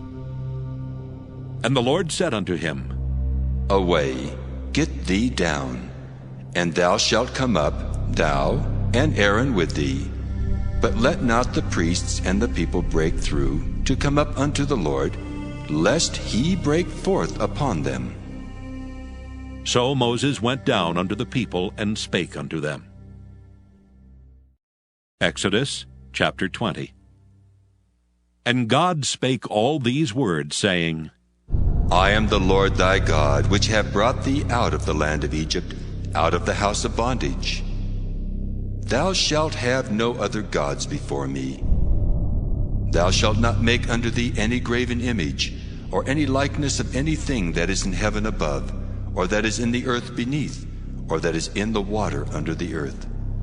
Thou shalt not bow down thyself to them, nor serve them. For I, the Lord thy God, am a jealous God, visiting the iniquity of the fathers upon the children unto the third and fourth generation of them that hate me, and showing mercy unto thousands of them that love me and keep my commandments. Thou shalt not take the name of the Lord thy God in vain, for the Lord will not hold him guiltless that taketh his name in vain. Remember the Sabbath day to keep it holy. 6 days shalt thou labor and do all thy work. But the seventh day is the Sabbath of the Lord thy God. In it thou shalt not do any work, thou, nor thy son, nor thy daughter, thy manservant, nor thy maidservant, nor thy cattle, nor thy stranger that is within thy gates. For in 6 days the Lord made heaven and earth, the sea, and all that in them is, and rested the seventh day. Wherefore the Lord blessed the Sabbath day, and hallowed it. Honor thy father and thy mother, that thy days may be long upon the land which the Lord thy God giveth thee. Thou shalt not kill. Thou shalt not commit adultery. Thou shalt not steal. Thou shalt not bear false witness against thy neighbor. Thou shalt not covet thy neighbor's house. Thou shalt not covet thy neighbor's wife, nor his manservant, nor his maidservant, nor his ox, nor his ass, nor anything that is thy neighbor's. And all the people saw the thunderings, and the lightnings, and the noise of the trumpet, and the mountain smoking. And when the people saw it, they removed and stood afar off. And they said unto Moses, Speak thou with us, and we will hear, but let not God speak with us, lest we die. And Moses said unto the people, Fear not, for God is come to prove you, and that his fear may be before your faces, that ye sin not. And the people stood afar off, and Moses drew near unto the thick darkness where God was. And the Lord said unto Moses, Thus thou shalt say unto the children of Israel, Ye have seen that I have talked with you from heaven. Ye shall not make with me gods of silver, neither shall ye make unto you gods of gold. An altar of earth thou shalt make unto me, and shalt sacrifice thereon thy burnt offerings, and thy peace offerings, thy sheep and thine oxen. In all places where I record my name, I will come unto thee, and I will bless thee. And if thou wilt make me an altar of stone, thou shalt not build it of hewn stone. For if thou lift up thy tool upon it, thou hast polluted it. Neither shalt thou go up by steps unto mine altar, that thy nakedness be not discovered thereon. Exodus chapter 21. Now these are the judgments which thou shalt set before them. If thou buy an Hebrew servant, 6 years he shall serve, and in the 7th he shall go out free for nothing. If he came in by himself, he shall go out by himself. If he were married, then his wife shall go out with him. If his master have given him a wife, and she have borne him sons or daughters, the wife and her children shall be her master's, and he shall go out by himself. And if the servant shall plainly say, I love my master, my wife and my children, I will not go out free, then his master shall bring him unto the judges. He shall also bring him to the door, or unto the door post. And his master shall bore his ear through with an awl, and he shall serve him forever. And if a man sell his daughter to be a maidservant, she shall not go out as the men servants do. If she please not her master, who hath betrothed her to himself, then shall he let her be redeemed.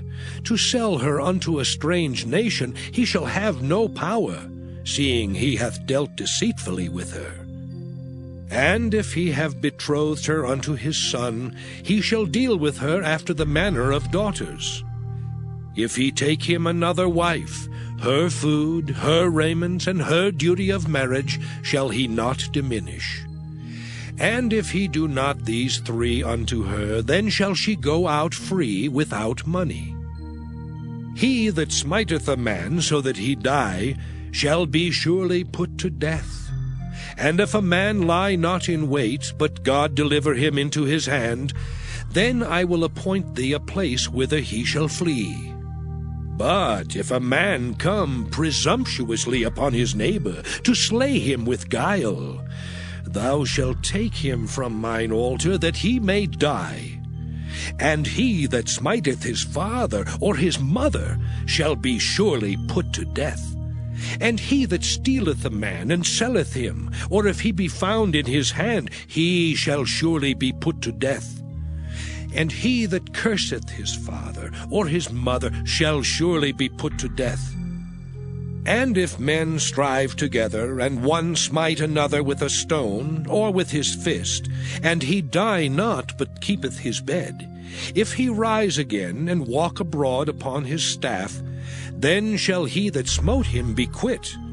Only he shall pay for the loss of his time, and shall cause him to be thoroughly healed. And if a man smite his servant or his maid with a rod, and he die under his hand, he shall be surely punished. Notwithstanding, if he continue a day or 2, he shall not be punished, for he is his money. If men strive and hurt a woman with child, so that her fruit depart from her, and yet no mischief follow, he shall be surely punished according as the woman's husband will lay upon him, and he shall pay as the judges determine. And if any mischief follow, then thou shalt give life for life, eye for eye, tooth for tooth, hand for hand, foot for foot, burning for burning, wound for wound, stripe for stripe. And if a man smite the eye of his servant, or the eye of his maid, that it perish, he shall let him go free for his eye's sake. And if he smite out his manservant's tooth, or his maidservant's tooth, he shall let him go free for his tooth's sake. If an ox gore a man or a woman that they die, then the ox shall be surely stoned, and his flesh shall not be eaten, but the owner of the ox shall be quit. But if the ox were wont to push with his horn in time past, and it hath been testified to his owner, and he hath not kept him in, but that he hath killed a man or a woman, the ox shall be stoned, and his owner also shall be put to death. If there be laid on him a sum of money, then he shall give for the ransom of his life whatsoever is laid upon him. Whether he have gored a son, or have gored a daughter, according to this judgment shall it be done unto him. If the ox shall push a manservant or a maidservant, he shall give unto their master 30 shekels of silver, and the ox shall be stoned. And if a man shall open a pit, or if a man shall dig a pit and not cover it, and an ox or an ass fall therein, the owner of the pit shall make it good, and give money unto the owner of them, and the dead beast shall be his. And if one man's ox hurt another's, that he die, then they shall sell the live ox, and divide the money of it, and the dead ox also they shall divide. Or if it be known that the ox hath used to push in time past, and his owner hath not kept him in, he shall surely pay ox for ox, and the dead shall be his own. Exodus chapter 22. If a man shall steal an ox or a sheep, and kill it or sell it, he shall restore 5 oxen for an ox, and 4 sheep for a sheep. If a thief be found breaking up, and be smitten that he die, there shall no blood be shed for him. If the sun be risen upon him, there shall be blood shed for him, for he should make full restitution. If he have nothing, then he shall be sold for his theft. If the theft be certainly found in his hand alive, whether it be ox or ass or sheep, he shall restore double. If a man shall cause a field or vineyard to be eaten, and shall put in his beast, and shall feed in another man's field, of the best of his own field and of the best of his own vineyard shall he make restitution. If fire break out and catch in thorns, so that the stacks of corn or the standing corn or the field be consumed therewith, he that kindled the fire shall surely make restitution. If a man shall deliver unto his neighbor money or stuff to keep, and it be stolen out of the man's house, if the thief be found, let him pay double. If the thief be not found, then the master of the house shall be brought unto the judges, to see whether he have put his hand unto his neighbor's goods. For all manner of trespass, whether it be for ox, for ass, for sheep, for raiment, or for any manner of lost thing which another challengeth to be his, the cause of both parties shall come before the judges. And whom the judges shall condemn, he shall pay double unto his neighbor. If a man deliver unto his neighbor an ass, or an ox, or a sheep, or any beast to keep, and it die, or be hurt, or driven away, no man seeing it, then shall an oath of the Lord be between them both, that he hath not put his hand unto his neighbor's goods, and the owner of it shall accept thereof, and he shall not make it good. And if it be stolen from him, he shall make restitution unto the owner thereof. If it be torn in pieces, then let him bring it for witness, and he shall not make good that which was torn. And if a man borrow aught of his neighbor, and it be hurt or die, the owner thereof being not with it, he shall surely make it good. But if the owner thereof be with it, he shall not make it good. If it be an hired thing, it came for his hire. And if a man entice a maid that is not betrothed, and lie with her, he shall surely endow her to be his wife. If her father utterly refuse to give her unto him, he shall pay money according to the dowry of virgins. Thou shalt not suffer a witch to live. Whosoever lieth with a beast shall surely be put to death. He that sacrificeth unto any god save unto the Lord only, he shall be utterly destroyed. Thou shalt neither vex a stranger nor oppress him, for ye were strangers in the land of Egypt.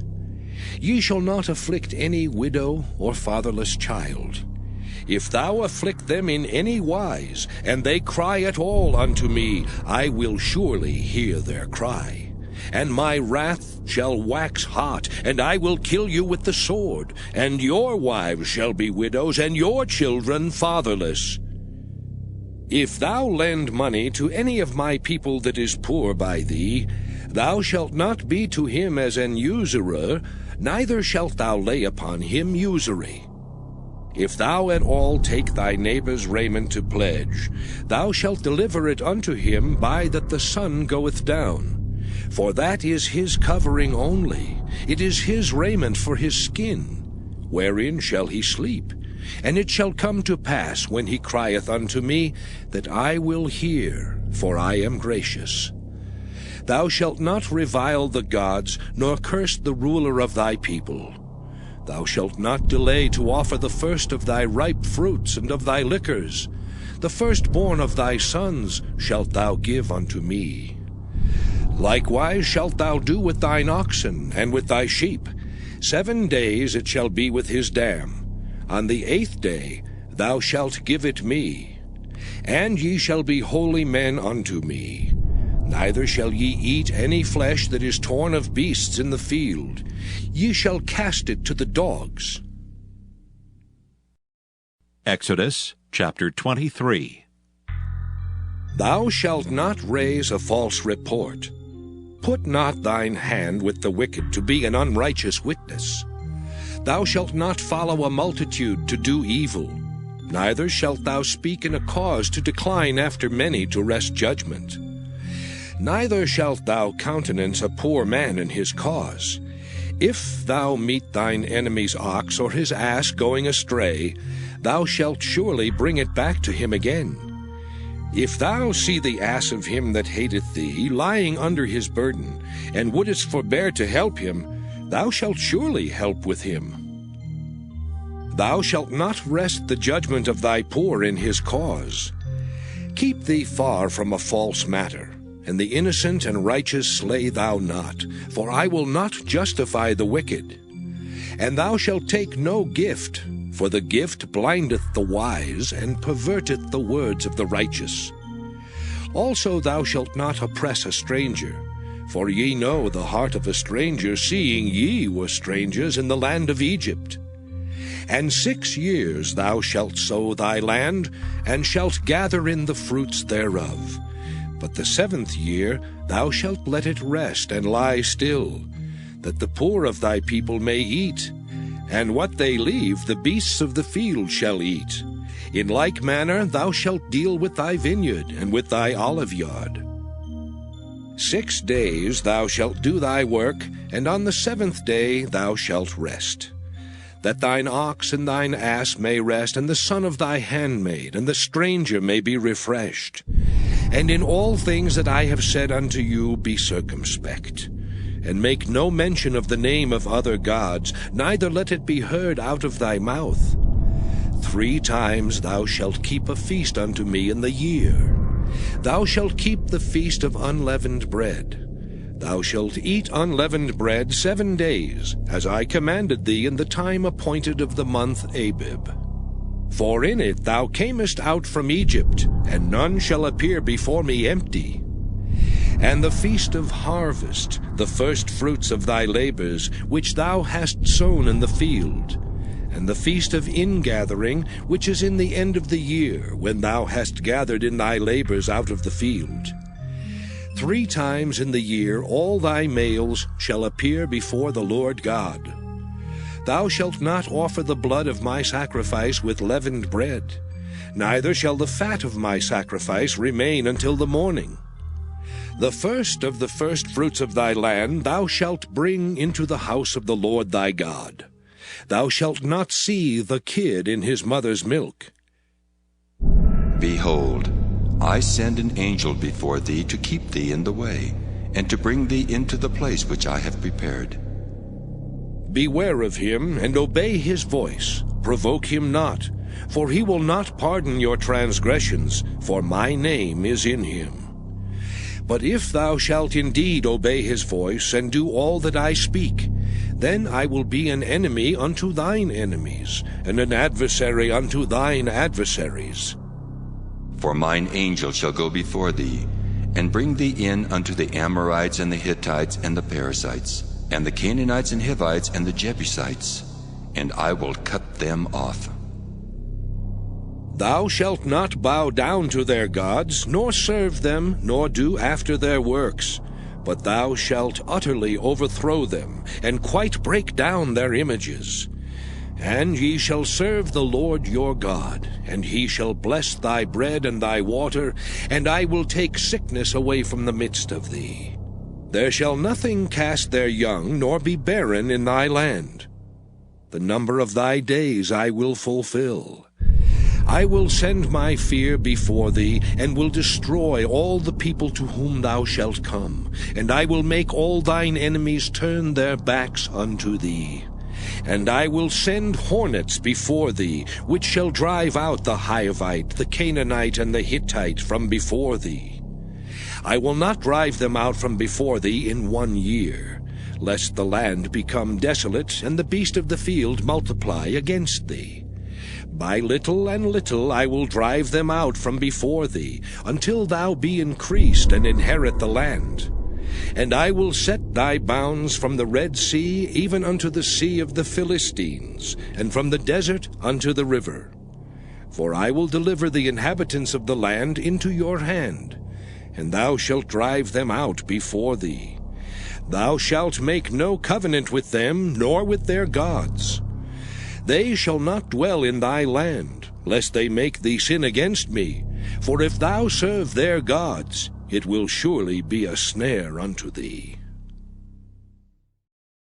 Exodus chapter 24. And he said unto Moses, Come up unto the Lord, thou and Aaron, Nadab and Abihu, and 70 of the elders of Israel, and worship ye afar off. And Moses alone shall come near the Lord. But they shall not come nigh, neither shall the people go up with him. And Moses came and told the people all the words of the Lord, and all the judgments. And all the people answered with one voice, and said, All the words which the Lord hath said will we do. And Moses wrote all the words of the Lord, and rose up early in the morning, and builded an altar under the hill, and 12 pillars, according to the 12 tribes of Israel.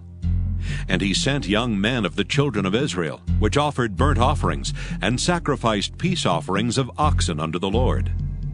And Moses took half of the blood, and put it in basins, and half of the blood he sprinkled on the altar. And he took the book of the covenant, and read in the audience of the people, and they said, All that the Lord hath said will we do, and be obedient. And Moses took the blood, and sprinkled it on the people, and said, Behold the blood of the covenant, which the Lord hath made with you concerning all these words. Then went up Moses and Aaron, Nadab and Abihu, and 70 of the elders of Israel. And they saw the God of Israel. And there was under his feet as it were a paved work of a sapphire stone, and as it were the body of heaven in his clearness. And upon the nobles of the children of Israel he laid not his hand. Also they saw God, and did eat and drink. And the Lord said unto Moses, Come up to me into the mount, and be there, and I will give thee tables of stone, and a law and commandments which I have written, that thou mayest teach them. And Moses rose up, and his minister Joshua. And Moses went up into the mount of God. And he said unto the elders, Tarry ye here for us, until we come again unto you. And behold, Aaron and Hur are with you. If any man have any matters to do, let him come unto them. And Moses went up into the mount, and a cloud covered the mount. And the glory of the Lord abode upon Mount Sinai, and the cloud covered it 6 days. And the 7th day he called unto Moses out of the midst of the cloud. And the sight of the glory of the Lord was like devouring fire on the top of the mount in the eyes of the children of Israel. And Moses went into the midst of the cloud, and gat him up into the mount. And Moses was in the mount 40 days and 40 nights. Exodus chapter 25. And the Lord spake unto Moses, saying, Speak unto the children of Israel, that they bring me an offering. Of every man that giveth it willingly with his heart, ye shall take my offering. And this is the offering which ye shall take of them: gold and silver and brass, and blue and purple and scarlet, and fine linen and goat's hair, and ram's skins dyed red, and badger's skins, and shittim wood, oil for the light, spices for anointing oil and for sweet incense, onyx stones, and stones to be set in the ephod and in the breastplate. And let them make me a sanctuary, that I may dwell among them, according to all that I show thee, after the pattern of the tabernacle, and the pattern of all the instruments thereof, even so shall ye make it. And they shall make an ark of shittim wood. 2 cubits and a half shall be the length thereof, and 1 cubit and a half the breadth thereof, and 1 cubit and a half the height thereof. And thou shalt overlay it with pure gold, within and without shalt thou overlay it, and shalt make upon it a crown of gold round about. And thou shalt cast 4 rings of gold for it, and put them in the 4 corners thereof, and 2 rings shall be in the one side of it, and 2 rings in the other side of it. And thou shalt make staves of shittim wood, and overlay them with gold. And thou shalt put the staves into the rings by the sides of the ark, that the ark may be borne with them. The staves shall be in the rings of the ark, they shall not be taken from it. And thou shalt put into the ark the testimony which I shall give thee. And thou shalt make a mercy seat of pure gold. 2 cubits and a half shall be the length thereof, and 1 cubit and a half the breadth thereof. And thou shalt make 2 cherubims of gold. Of beaten work shalt thou make them, in the 2 ends of the mercy seat. And make 1 cherub on the one end, and the other cherub on the other end. Even of the mercy seat shall ye make the cherubims on the 2 ends thereof. And the cherubims shall stretch forth their wings on high, covering the mercy seat with their wings, and their faces shall look one to another. Toward the mercy seat shall the faces of the cherubims be. And thou shalt put the mercy seat above upon the ark, and in the ark thou shalt put the testimony that I shall give thee. And there I will meet with thee, and I will commune with thee from above the mercy seat, from between the 2 cherubims which are upon the ark of the testimony, of all things which I will give thee in commandment unto the children of Israel. Thou shalt also make a table of shittim wood. 2 cubits shall be the length thereof, and 1 cubit the breadth thereof, and 1 cubit and a half the height thereof. And thou shalt overlay it with pure gold, and make thereto a crown of gold round about. And thou shalt make unto it a border of an handbreadth round about. And thou shalt make a golden crown to the border thereof round about. And thou shalt make for it 4 rings of gold, and put the rings in the 4 corners that are on the 4 feet thereof. Over against the border shall the rings be for places of the staves to bear the table. And thou shalt make the staves of shittim wood, and overlay them with gold, that the table may be borne with them. And thou shalt make the dishes thereof, and spoons thereof, and covers thereof, and bowls thereof, to cover withal. Of pure gold shalt thou make them. And thou shalt set upon the table showbread before me alway. And thou shalt make a candlestick of pure gold. Of beaten work shall the candlestick be made, his shaft and his branches, his bowls, his knops and his flowers shall be of the same. And 6 branches shall come out of the sides of it, 3 branches of the candlestick out of the one side, and 3 branches of the candlestick out of the other side. 3 bowls made like unto almonds, with a knop and a flower in one branch, and 3 bowls made like almonds in the other branch, with a knop and a flower, so in the 6 branches that come out of the candlestick. And in the candlestick shall be 4 bowls made like unto almonds, with their knops and their flowers. And there shall be a knop under 2 branches of the same, and a knop under 2 branches of the same, and a knop under 2 branches of the same, according to the 6 branches that proceed out of the candlestick. Their knops and their branches shall be of the same. All it shall be one beaten work of pure gold. And thou shalt make the 7 lamps thereof, and they shall light the lamps thereof, that they may give light over against it. And the tongs thereof and the snuff dishes thereof shall be of pure gold. Of a talent of pure gold shall he make it with all these vessels. And look that thou make them after their pattern, which was showed thee in the mount. Exodus chapter 26. Moreover, thou shalt make the tabernacle, with 10 curtains of fine twined linen, and blue, and purple, and scarlet. With cherubims of cunning work shalt thou make them. The length of one curtain shall be 28 cubits, and the breadth of one curtain 4 cubits, and every one of the curtains shall have one measure.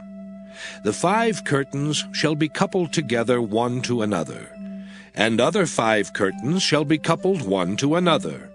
And thou shalt make loops of blue upon the edge of the one curtain from the selvage in the coupling, and likewise shalt thou make in the uttermost edge of another curtain in the coupling of the second. 50 loops shalt thou make in the one curtain, and 50 loops shalt thou make in the edge of the curtain that is in the coupling of the second, that the loops may take hold one of another. And thou shalt make 50 taches of gold, and couple the curtains together with the taches, and it shall be one tabernacle. And thou shalt make curtains of goat's hair to be a covering upon the tabernacle. 11 curtains shalt thou make. The length of one curtain shall be 30 cubits, and the breadth of one curtain 4 cubits, and the 11 curtains shall be all of one measure.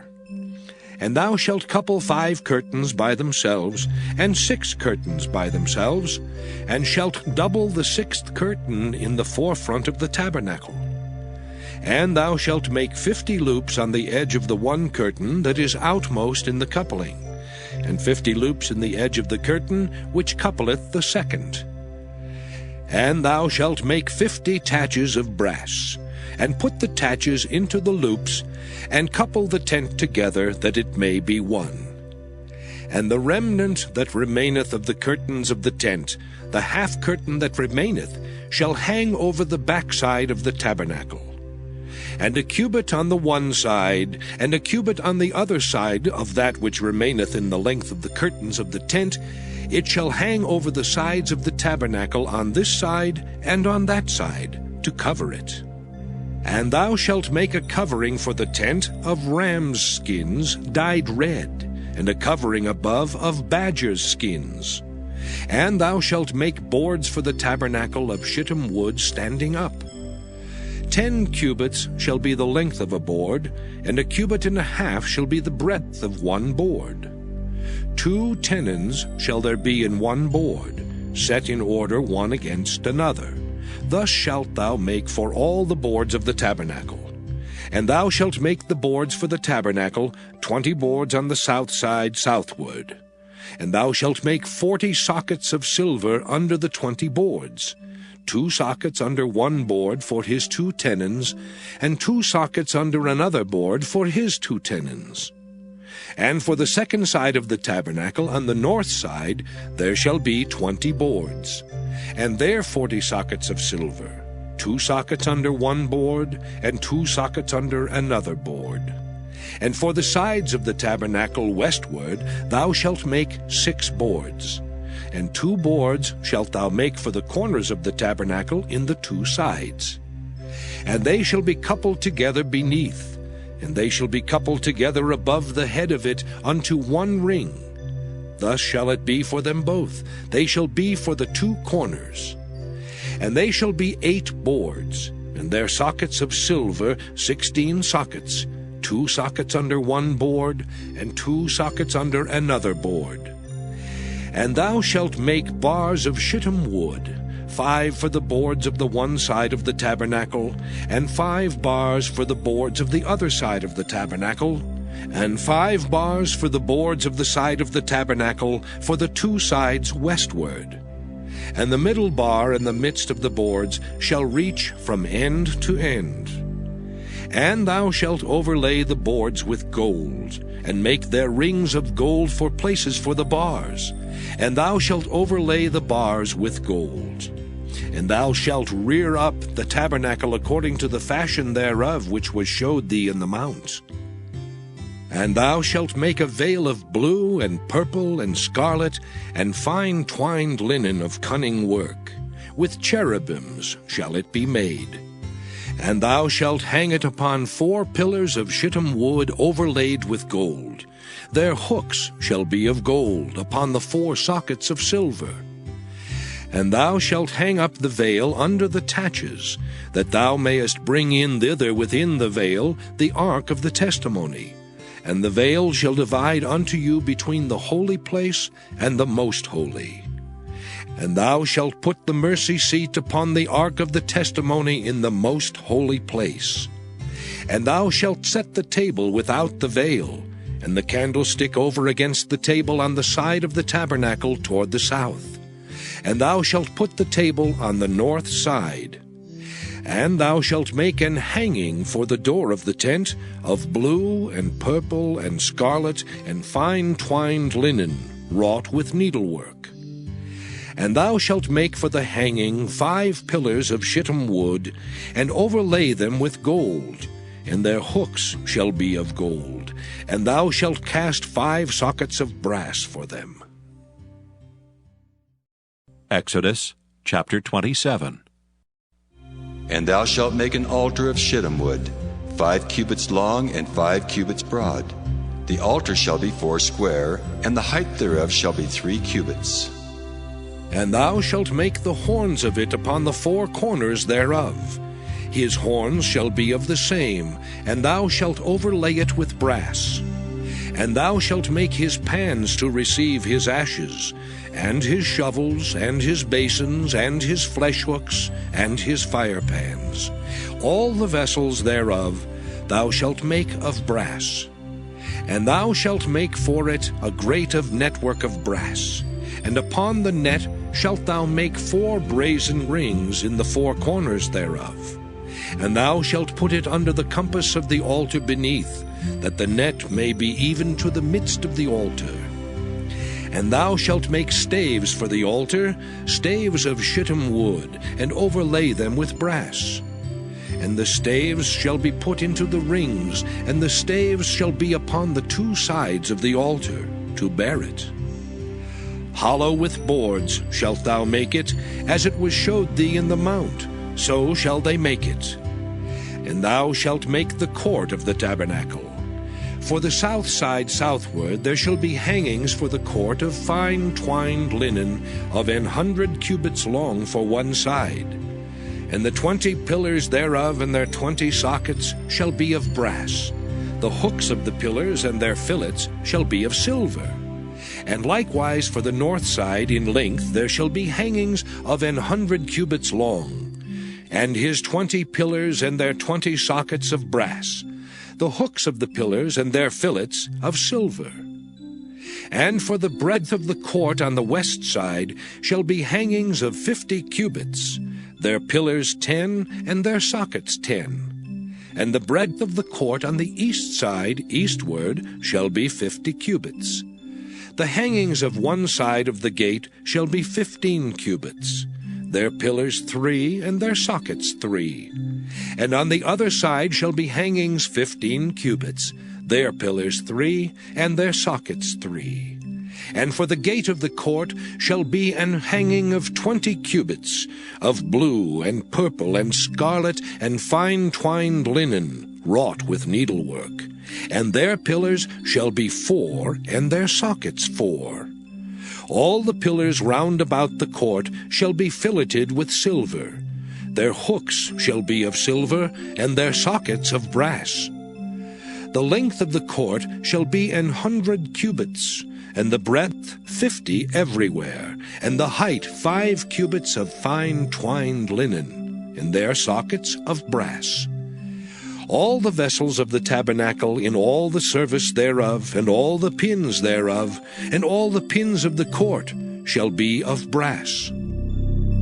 And thou shalt command the children of Israel that they bring thee pure olive oil beaten for the light, to cause the lamp to burn always.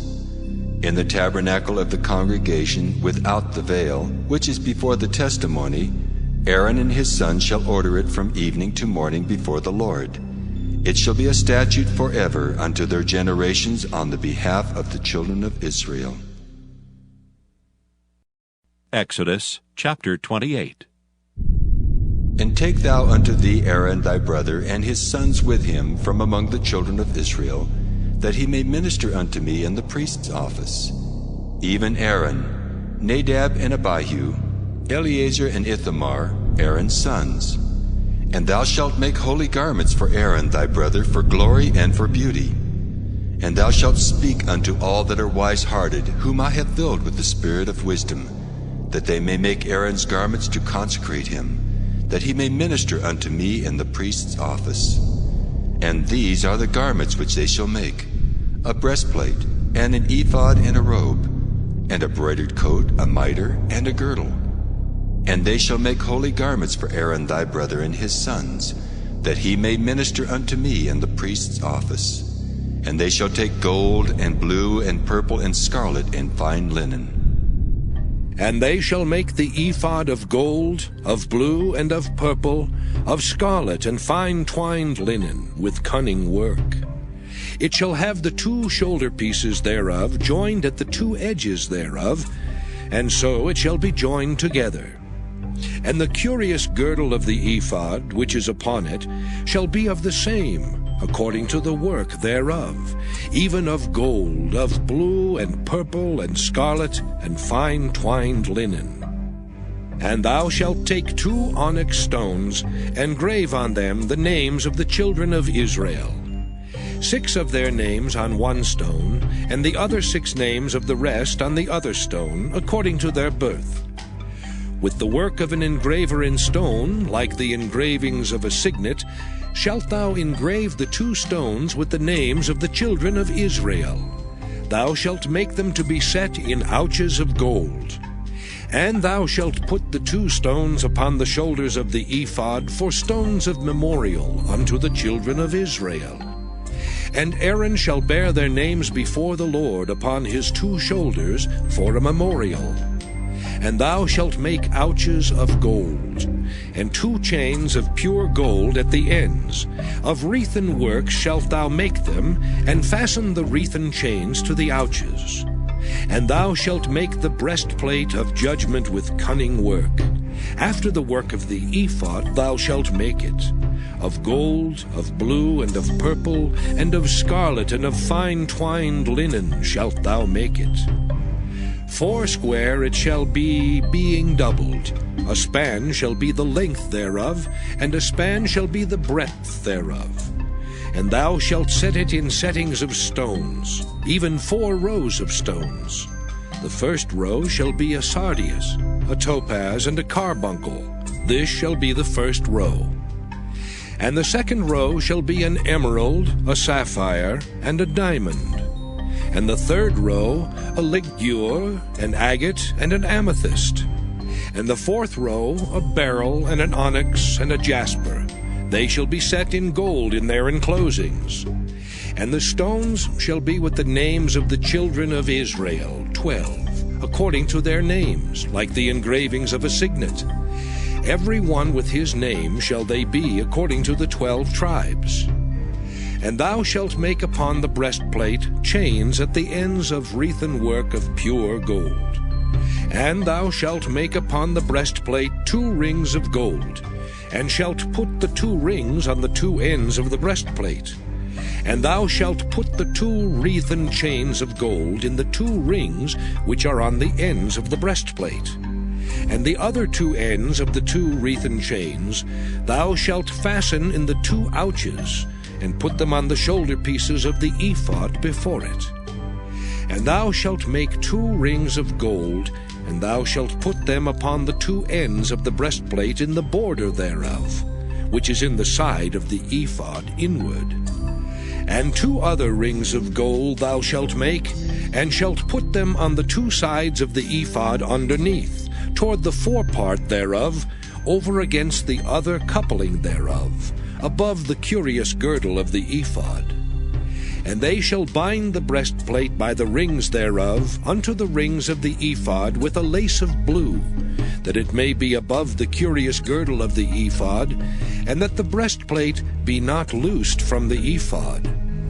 And Aaron shall bear the names of the children of Israel in the breastplate of judgment upon his heart, when he goeth in unto the holy place, for a memorial before the Lord continually. And thou shalt put in the breastplate of judgment the Urim and the Thummim, and they shall be upon Aaron's heart when he goeth in before the Lord. And Aaron shall bear the judgment of the children of Israel upon his heart before the Lord continually. And thou shalt make the robe of the ephod all of blue, and there shall be an hole in the top of it, in the midst thereof. It shall have a binding of woven work round about the whole of it, as it were the whole of an habergeon, that it be not rent.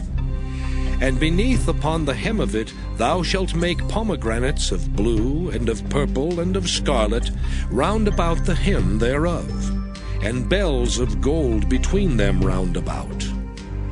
A golden bell and a pomegranate, a golden bell and a pomegranate, upon the hem of the robe round about. And it shall be upon Aaron to minister, and his sound shall be heard when he goeth in unto the holy place before the Lord, and when he cometh out, that he die not.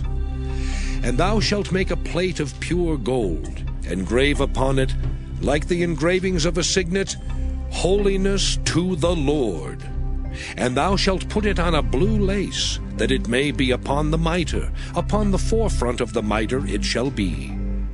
And it shall be upon Aaron's forehead, that Aaron may bear the iniquity of the holy things which the children of Israel shall hallow in all their holy gifts. And it shall be always upon his forehead, that they may be accepted before the Lord. And thou shalt embroider the coat of fine linen, and thou shalt make the mitre of fine linen, and thou shalt make the girdle of needlework. And for Aaron's sons thou shalt make coats, and thou shalt make for them girdles, and bonnets shalt thou make for them, for glory and for beauty. And thou shalt put them upon Aaron thy brother, and his sons with him, and shalt anoint them, and consecrate them, and sanctify them, that they may minister unto me in the priest's office. And thou shalt make them linen breeches to cover their nakedness. From the loins even unto the thighs they shall reach.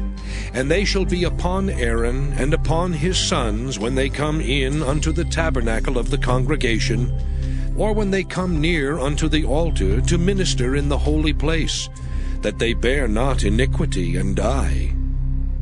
It shall be a statute forever unto him and his seed after him. Exodus chapter 29. And this is the thing that thou shalt do unto them to hallow them, to minister unto me in the priest's office.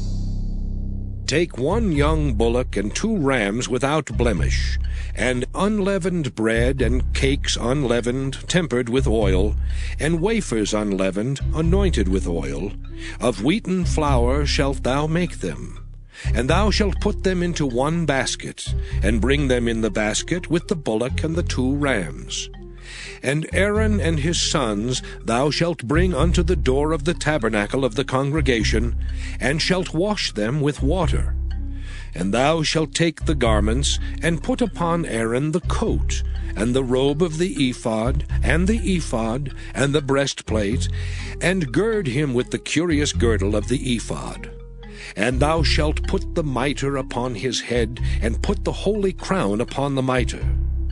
Then shalt thou take the anointing oil, and pour it upon his head, and anoint him. And thou shalt bring his sons, and put coats upon them. And thou shalt gird them with girdles, Aaron and his sons, and put the bonnets on them. And the priest's office shall be theirs for a perpetual statute. And thou shalt consecrate Aaron and his sons. And thou shalt cause a bullock to be brought before the tabernacle of the congregation. And Aaron and his sons shall put their hands upon the head of the bullock. And thou shalt kill the bullock before the Lord, by the door of the tabernacle of the congregation. And thou shalt take of the blood of the bullock, and put it upon the horns of the altar with thy finger, and pour all the blood beside the bottom of the altar. And thou shalt take all the fat that covereth the inwards, and the caul that is above the liver, and the 2 kidneys, and the fat that is upon them, and burn them upon the altar. But the flesh of the bullock, and his skin, and his dung, shalt thou burn with fire without the camp. It is a sin offering. Thou shalt also take 1 ram, and Aaron and his sons shall put their hands upon the head of the ram. And thou shalt slay the ram, and thou shalt take his blood, and sprinkle it round about upon the altar. And thou shalt cut the ram in pieces, and wash the inwards of him, and his legs, and put them unto his pieces, and unto his head. And thou shalt burn the whole ram upon the altar. It is a burnt offering unto the Lord. It is a sweet savour, an offering made by fire unto the Lord. And thou shalt take the other ram, and Aaron and his sons shall put their hands upon the head of the ram. Then shalt thou kill the ram, and take of his blood, and put it upon the tip of the right ear of Aaron, and upon the tip of the right ear of his sons, and upon the thumb of their right hand, and upon the great toe of their right foot, and sprinkle the blood upon the altar round about. And thou shalt take of the blood that is upon the altar, and of the anointing oil, and sprinkle it upon Aaron, and upon his garments, and upon his sons, and upon the garments of his sons with him. And he shall be hallowed, and his garments, and his sons' garments with him.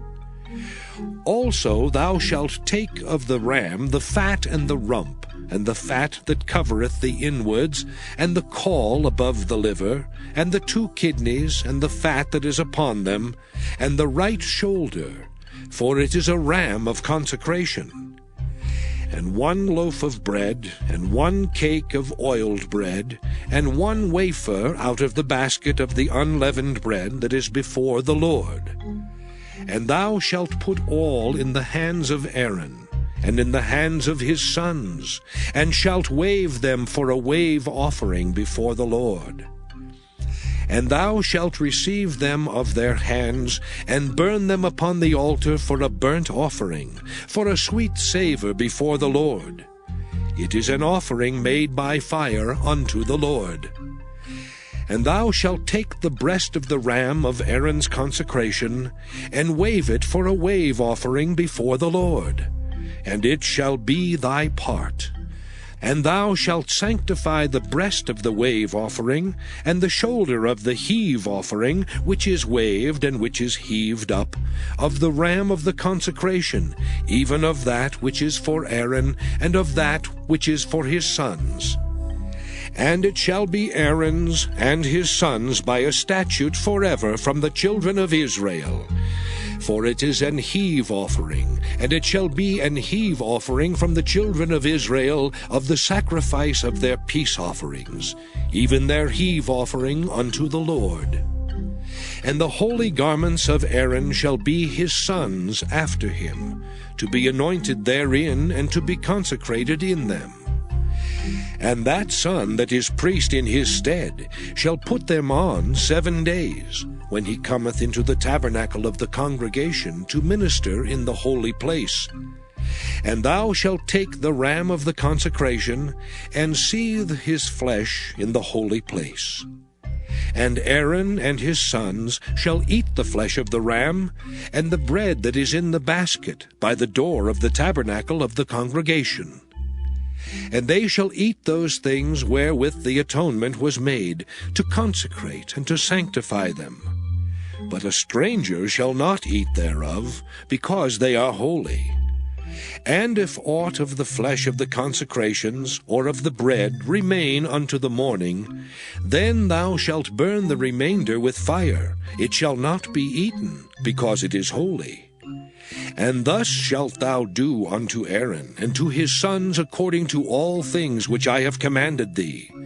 7 days shalt thou consecrate them. And thou shalt offer every day a bullock for a sin offering for atonement. And thou shalt cleanse the altar, when thou hast made an atonement for it, and thou shalt anoint it, to sanctify it. 7 days thou shalt make an atonement for the altar, and sanctify it.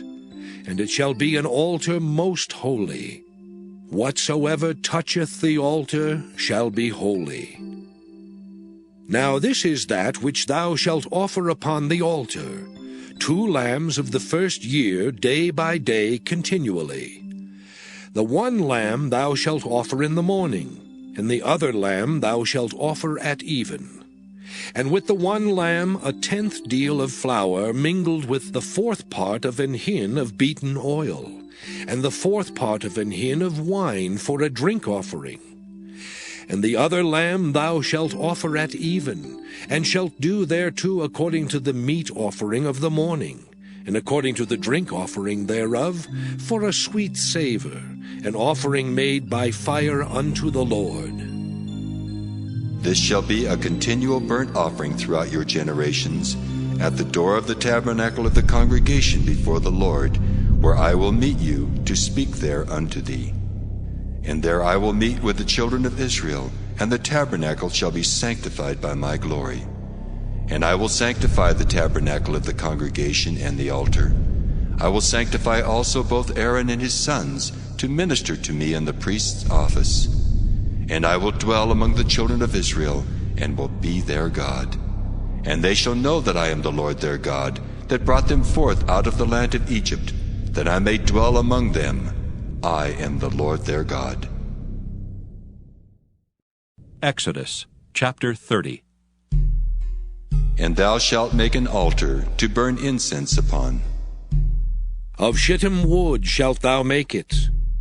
A cubit shall be the length thereof, and a cubit the breadth thereof. 4 square shall it be, and 2 cubits shall be the height thereof. The horns thereof shall be of the same.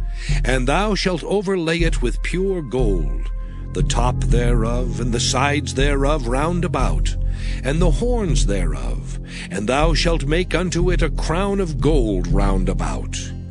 And 2 golden rings shalt thou make to it under the crown of it, by the 2 corners thereof, upon the 2 sides of it shalt thou make it, and they shall be for places for the staves to bear it withal.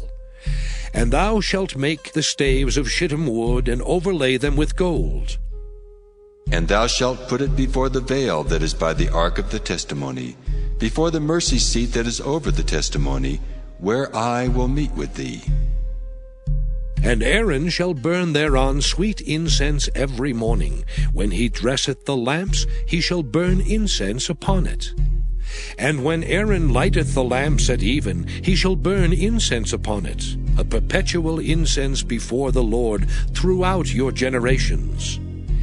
Ye shall offer no strange incense thereon, nor burnt sacrifice, nor meat offering. Neither shall ye pour drink offering thereon. And Aaron shall make an atonement upon the horns of it once in a year with the blood of the sin offering of atonements.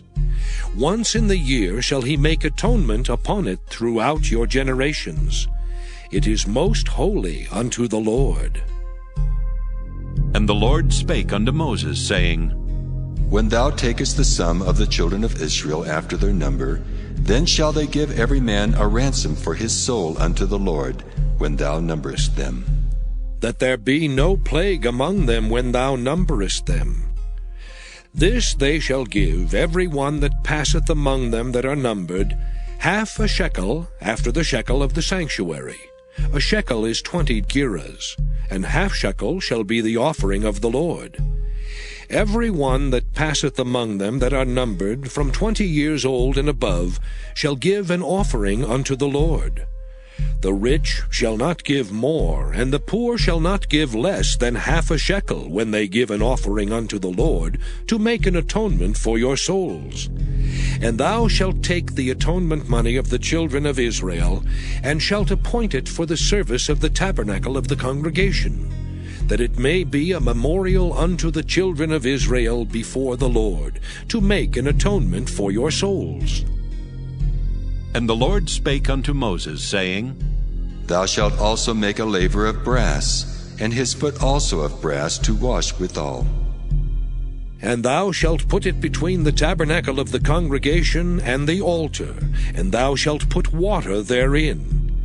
For Aaron and his sons shall wash their hands and their feet thereat. When they go into the tabernacle of the congregation, they shall wash with water, that they die not. Or when they come near to the altar to minister, to burn offering made by fire unto the Lord. So they shall wash their hands and their feet, that they die not. And it shall be a statute forever to them, even to him and to his seed throughout their generations. Moreover the Lord spake unto Moses, saying, Take thou also unto thee principal spices. Of pure myrrh 500 shekels, and of sweet cinnamon half so much, even 250 shekels. And of sweet calamus 250 shekels. And of cassia 500 shekels, after the shekel of the sanctuary, and of oil, olive, and hin. And thou shalt make it an oil of holy ointment, an ointment compound after the art of the apothecary. It shall be an holy anointing oil. And thou shalt anoint the tabernacle of the congregation therewith, and the ark of the testimony, and the table and all his vessels, and the candlestick and his vessels, and the altar of incense, and the altar of burnt offering with all his vessels, and the laver and his foot. And thou shalt sanctify them, that they may be most holy. Whatsoever toucheth them shall be holy. And thou shalt anoint Aaron and his sons, and consecrate them, that they may minister unto me in the priest's office. And thou shalt speak unto the children of Israel, saying, This shall be an holy anointing oil unto me throughout your generations. Upon man's flesh shall it not be poured, neither shall ye make any other like it, after the composition of it. It is holy, and it shall be holy unto you. Whosoever compoundeth any like it, or whosoever putteth any of it upon a stranger, shall even be cut off from his people. And the Lord said unto Moses, Take unto thee sweet spices, stadge, and onycha, and galbanum. These sweet spices with pure frankincense, of each shall there be a like weight. And thou shalt make it a perfume, a confection after the art of the apothecary, tempered together, pure and holy. And thou shalt beat some of it very small, and put of it before the testimony in the tabernacle of the congregation, where I will meet with thee. It shall be unto you most holy. And as for the perfume which thou shalt make, ye shall not make to yourselves according to the composition thereof. It shall be unto thee holy for the Lord. Whosoever shall make like unto that, to smell thereto, shall even be cut off from his people. Exodus chapter 31. And the Lord spake unto Moses, saying, See, I have called by name Bezaleel, the son of Uri, the son of Hur, of the tribe of Judah. And I have filled him with the Spirit of God, in wisdom and in understanding, and in knowledge and in all manner of workmanship, to devise cunning works, to work in gold and in silver and in brass, and in cutting of stones to set them, and in carving of timber to work in all manner of workmanship. And I, behold, I have given with him Aholiab, the son of Ahisamach of the tribe of Dan. And in the hearts of all that are wise-hearted, I have put wisdom that they may make all that I have commanded thee. The tabernacle of the congregation, and the ark of the testimony, and the mercy seat that is thereupon, and all the furniture of the tabernacle, and the table and his furniture, and the pure candlestick with all his furniture, and the altar of incense, and the altar of burnt offering with all his furniture, and the laver and his foot, and the cloths of service, and the holy garments for Aaron the priest, and the garments of his sons to minister in the priest's office. And the anointing oil, and sweet incense for the holy place, according to all that I have commanded thee shall they do. And the Lord spake unto Moses, saying, Speak thou also unto the children of Israel, saying, Verily my Sabbaths ye shall keep, for it is a sign between me and you throughout your generations, that ye may know that I am the Lord that doth sanctify you. Ye shall keep the Sabbath therefore, for it is holy unto you. Every one that defileth it shall surely be put to death. For whosoever doeth any work therein, that soul shall be cut off from among his people. 6 days may work be done, but in the 7th is the Sabbath of rest, holy to the Lord. Whosoever doeth any work in the Sabbath day, he shall surely be put to death. Wherefore the children of Israel shall keep the Sabbath, to observe the Sabbath throughout their generations, for a perpetual covenant. It is a sign between me and the children of Israel forever. For in 6 days the Lord made heaven and earth, and on the 7th day he rested, and was refreshed. And he gave unto Moses, when he had made an end of communing with him upon Mount Sinai, 2 tables of testimony, tables of stone, written with the finger of God. Exodus chapter 32. And when the people saw that Moses delayed to come down out of the mount, the people gathered themselves together unto Aaron, and said unto him, Up, make us gods which shall go before us. For as for this Moses, the man that brought us up out of the land of Egypt, we wot not what has become of him. And Aaron said unto them, Break off the golden earrings which are in the ears of your wives, of your sons, and of your daughters, and bring them unto me. And all the people brake off the golden earrings which were in their ears, and brought them unto Aaron. And he received them at their hand, and fashioned it with a graving tool, after he had made it a molten calf. And they said, These be thy gods, O Israel, which brought thee up out of the land of Egypt. And when Aaron saw it, he built an altar before it. And Aaron made proclamation, and said, Tomorrow is a feast to the Lord. And they rose up early on the morrow, and offered burnt offerings, and brought peace offerings. And the people sat down to eat and to drink, and rose up to play. And the Lord said unto Moses, Go, get thee down, for thy people which thou broughtest out of the land of Egypt have corrupted themselves. They have turned aside quickly out of the way which I commanded them. They have made them a molten calf, and have worshipped it, and have sacrificed thereunto, and said, These be thy gods, O Israel, which have brought thee up out of the land of Egypt. And the Lord said unto Moses, I have seen this people, and behold, it is a stiff-necked people. Now therefore let me alone, that my wrath may wax hot against them, and that I may consume them. And I will make of thee a great nation. And Moses besought the Lord his God, and said, Lord, why doth thy wrath wax hot against thy people, which thou hast brought forth out of the land of Egypt with great power and with a mighty hand? Wherefore should the Egyptians speak and say, For mischief did he bring them out, to slay them in the mountains, and to consume them from the face of the earth? Turn from thy fierce wrath, and repent of this evil against thy people. Remember Abraham, Isaac, and Israel, thy servants, to whom thou swarest by thine own self, and saidst unto them, I will multiply your seed as the stars of heaven, and all this land that I have spoken of will I give unto your seed, and they shall inherit it forever. And the Lord repented of the evil which he thought to do unto his people. And Moses turned and went down from the mount, and the 2 tables of the testimony were in his hand. The tables were written on both their sides. On the one side and on the other were they written. And the tables were the work of God, and the writing was the writing of God, graven upon the tables.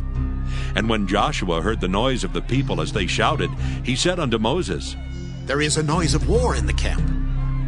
And he said, It is not the voice of them that shout for mastery, neither is it the voice of them that cry for being overcome, but the noise of them that sing do I hear. And it came to pass, as soon as he came nigh unto the camp, that he saw the calf and the dancing. And Moses' anger waxed hot, and he cast the tables out of his hands, and brake them beneath the mount. And he took the calf which they had made, and burnt it in the fire, and ground it to powder, and strawed it upon the water, and made the children of Israel drink of it. And Moses said unto Aaron, What did this people unto thee, that thou hast brought so great a sin upon them? And Aaron said, Let not the anger of my Lord wax hot. Thou knowest the people, that they are set on mischief. For they said unto me, Make us gods, which shall go before us. For as for this Moses, the man that brought us up out of the land of Egypt, we wot not what is become of him. And I said unto them, Whosoever hath any gold, let them break it off. So they gave it me. Then I cast it into the fire, and there came out this calf. And when Moses saw that the people were naked, for Aaron had made them naked unto their shame among their enemies, then Moses stood in the gate of the camp and said, Who is on the Lord's side? Let him come unto me. And all the sons of Levi gathered themselves together unto him. And he said unto them, Thus saith the Lord God of Israel, Put every man his sword by his side, and go in and out from gate to gate throughout the camp, and slay every man his brother, and every man his companion, and every man his neighbor. And the children of Levi did according to the word of Moses. And there fell of the people that day about 3,000 men. For Moses had said, Consecrate yourselves today to the Lord, even every man upon his son, and upon his brother, that he may bestow upon you a blessing this day. And it came to pass on the morrow that Moses said unto the people, Ye have sinned a great sin, and now I will go up unto the Lord. Peradventure I shall make an atonement for your sin. And Moses returned unto the Lord and said, Oh, this people have sinned a great sin, and have made them gods of gold. Yet now, if thou wilt forgive their sin, and if not, blot me, I pray thee, out of thy book which thou hast written. And the Lord said unto Moses, Whosoever hath sinned against me, him will I blot out of my book. Therefore now go, lead the people unto the place of which I have spoken unto thee. Behold, mine angel shall go before thee. Nevertheless, in the day when I visit, I will visit their sin upon them. And the Lord plagued the people, because they made the calf which Aaron made. Exodus chapter 33. And the Lord said unto Moses, Depart and go up hence, thou and the people which thou hast brought up out of the land of Egypt, unto the land which I swear unto Abraham, to Isaac, and to Jacob, saying, Unto thy seed will I give it. And I will send an angel before thee, and I will drive out the Canaanite, the Amorite, and the Hittite, and the Perizzite, the Hivite, and the Jebusite, unto a land flowing with milk and honey, for I will not go up in the midst of thee, for thou art a stiff-necked people, lest I consume thee in the way. And when the people heard these evil tidings, they mourned, and no man did put on him his ornaments. For the Lord had said unto Moses, Say unto the children of Israel, Ye are a stiff-necked people. I will come up into the midst of thee in a moment, and consume thee. Therefore now put off thine ornaments from thee, that I may know what to do unto thee. And the children of Israel stripped themselves of their ornaments by the Mount Horeb. And Moses took the tabernacle, and pitched it without the camp, afar off from the camp, and called it the tabernacle of the congregation. And it came to pass that every one which sought the Lord went out unto the tabernacle of the congregation, which was without the camp. And it came to pass, when Moses went out unto the tabernacle, that all the people rose up, and stood every man at his tent door, and looked after Moses until he was gone into the tabernacle. And it came to pass, as Moses entered into the tabernacle, the cloudy pillar descended, and stood at the door of the tabernacle. And the Lord talked with Moses. And all the people saw the cloudy pillar stand at the tabernacle door. And all the people rose up and worshipped, every man in his tent door. And the Lord spake unto Moses face to face, as a man speaketh unto his friend. And he turned again into the camp. But his servant Joshua, the son of Nun, a young man, departed not out of the tabernacle. And Moses said unto the Lord, See, thou sayest unto me, Bring up this people, and thou hast not let me know whom thou wilt send with me. Yet thou hast said, I know thee by name, and thou hast also found grace in my sight. Now therefore I pray thee, if I have found grace in thy sight, show me now thy way, that I may know thee, that I may find grace in thy sight, and consider that this nation is thy people. And he said, My presence shall go with thee, and I will give thee rest. And he said unto him, If thy presence go not with me, carry us not up hence. For wherein shall it be known here that I and thy people have found grace in thy sight? Is it not in that thou goest with us? So shall we be separated, I and thy people, from all the people that are upon the face of the earth. And the Lord said unto Moses, I will do this thing also that thou hast spoken, for thou hast found grace in my sight, and I know thee by name. And he said, I beseech thee, show me thy glory. And he said, I will make all my goodness pass before thee, and I will proclaim the name of the Lord before thee, and will be gracious to whom I will be gracious, and will show mercy on whom I will show mercy. And he said, Thou canst not see my face, for there shall no man see me and live. And the Lord said, Behold, there is a place by me, and thou shalt stand upon a rock. And it shall come to pass, while my glory passeth by, that I will put thee in a cleft of the rock, and will cover thee with my hand while I pass by. And I will take away mine hand, and thou shalt see my back parts, but my face shall not be seen. Exodus chapter 34. And the Lord said unto Moses, Hew thee 2 tables of stone like unto the first, and I will write upon these tables the words that were in the first tables which thou breakest. And be ready in the morning, and come up in the morning unto Mount Sinai, and present thyself there to me in the top of the mount. And no man shall come up with thee, neither let any man be seen throughout all the mount, neither let the flocks nor herds feed before that mount. And he hewed 2 tables of stone like unto the first. And Moses rose up early in the morning, and went up unto Mount Sinai, as the Lord had commanded him, and took in his hand the 2 tables of stone. And the Lord descended in the cloud, and stood with him there, and proclaimed the name of the Lord. And the Lord passed by before him, and proclaimed, The Lord God, merciful and gracious, long-suffering and abundant in goodness and truth, keeping mercy for thousands, forgiving iniquity and transgression and sin, and that will by no means clear the guilty, visiting the iniquity of the fathers upon the children, and upon the children's children, unto the third and to the fourth generation. And Moses made haste, and bowed his head toward the earth, and worshipped. And he said, If now I have found grace in thy sight, O Lord, let my Lord, I pray thee, go among us. For it is a stiff-necked people, and pardon our iniquity and our sin, and take us for thine inheritance. And he said, Behold, I make a covenant.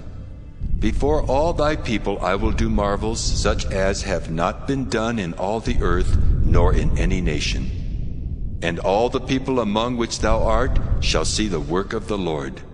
For it is a terrible thing that I will do with thee. Observe thou that which I command thee this day. Behold, I drive out before thee the Amorite, and the Canaanite, and the Hittite, and the Perizzite, and the Hivite, and the Jebusite. Take heed to thyself, lest thou make a covenant with the inhabitants of the land whither thou goest, lest it be for a snare in the midst of thee. But ye shall destroy their altars, break their images, and cut down their groves. For thou shalt worship no other God, for the Lord whose name is jealous is a jealous God.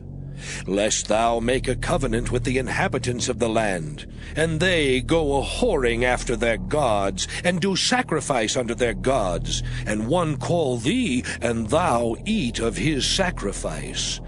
And thou take of their daughters unto thy sons, and their daughters go a-whoring after their gods, and make thy sons go a-whoring after their gods. Thou shalt make thee no molten gods. The feast of unleavened bread shalt thou keep. 7 days thou shalt eat unleavened bread, as I commanded thee in the time of the month Abib. For in the month Abib thou camest out from Egypt. All that openeth the matrix is mine, and every firstling among thy cattle, whether ox or sheep, that is male. But the firstling of an ass thou shalt redeem with a lamb. And if thou redeem him not, then shalt thou break his neck. All the firstborn of thy sons thou shalt redeem, and none shall appear before me empty. 6 days thou shalt work, but on the 7th day thou shalt rest. In earing time and in harvest thou shalt rest. And thou shalt observe the feast of weeks, of the first fruits of wheat harvest, and the feast of ingathering at the year's end. Thrice in the year shall all your men children appear before the Lord God, the God of Israel. For I will cast out the nations before thee, and enlarge thy borders. Neither shall any man desire thy land, when thou shalt go up to appear before the Lord thy God thrice in the year. Thou shalt not offer the blood of my sacrifice with leaven. Neither shall the sacrifice of the feast of the Passover be left unto the morning. The first of the first fruits of thy land thou shalt bring unto the house of the Lord thy God. Thou shalt not see the kid in his mother's milk. And the Lord said unto Moses, Write thou these words, for after the tenor of these words I have made a covenant with thee and with Israel. And he was there with the Lord 40 days and 40 nights. He did neither eat bread nor drink water. And he wrote upon the tables the words of the covenant, the 10 commandments. And it came to pass, when Moses came down from Mount Sinai with the 2 tables of testimony in Moses' hand, when he came down from the mount, that Moses wist not that the skin of his face shone while he talked with him. And when Aaron and all the children of Israel saw Moses, behold, the skin of his face shone, and they were afraid to come nigh him. And Moses called unto them, and Aaron and all the rulers of the congregation returned unto him, and Moses talked with them. And afterward all the children of Israel came nigh, and he gave them in commandment all that the Lord had spoken with him in Mount Sinai. Until Moses had done speaking with them, he put a veil on his face. But when Moses went in before the Lord to speak with him, he took the veil off until he came out. And he came out and spake unto the children of Israel that which he was commanded. And the children of Israel saw the face of Moses, that the skin of Moses' face shone. And Moses put the veil upon his face again, until he went in to speak with him. Exodus chapter 35. And Moses gathered all the congregation of the children of Israel together, and said unto them, These are the words which the Lord hath commanded, that ye should do them. 6 days shall work be done, but on the 7th day there shall be to you an holy day, a Sabbath of rest to the Lord. Whosoever doeth work therein shall be put to death. Ye shall kindle no fire throughout your habitations upon the Sabbath day. And Moses spake unto all the congregation of the children of Israel, saying, This is the thing which the Lord commanded, saying, Take ye from among you an offering unto the Lord. Whosoever is of a willing heart, let him bring it, an offering of the Lord, gold and silver and brass, and blue and purple and scarlet, and fine linen, and goat's hair, and ram's skins dyed red, and badger's skins, and shittim wood, and oil for the light, and spices for anointing oil, and for the sweet incense, and onyx stones, and stones to be set for the ephod, and for the breastplate. And every wise-hearted among you shall come, and make all that the Lord hath commanded.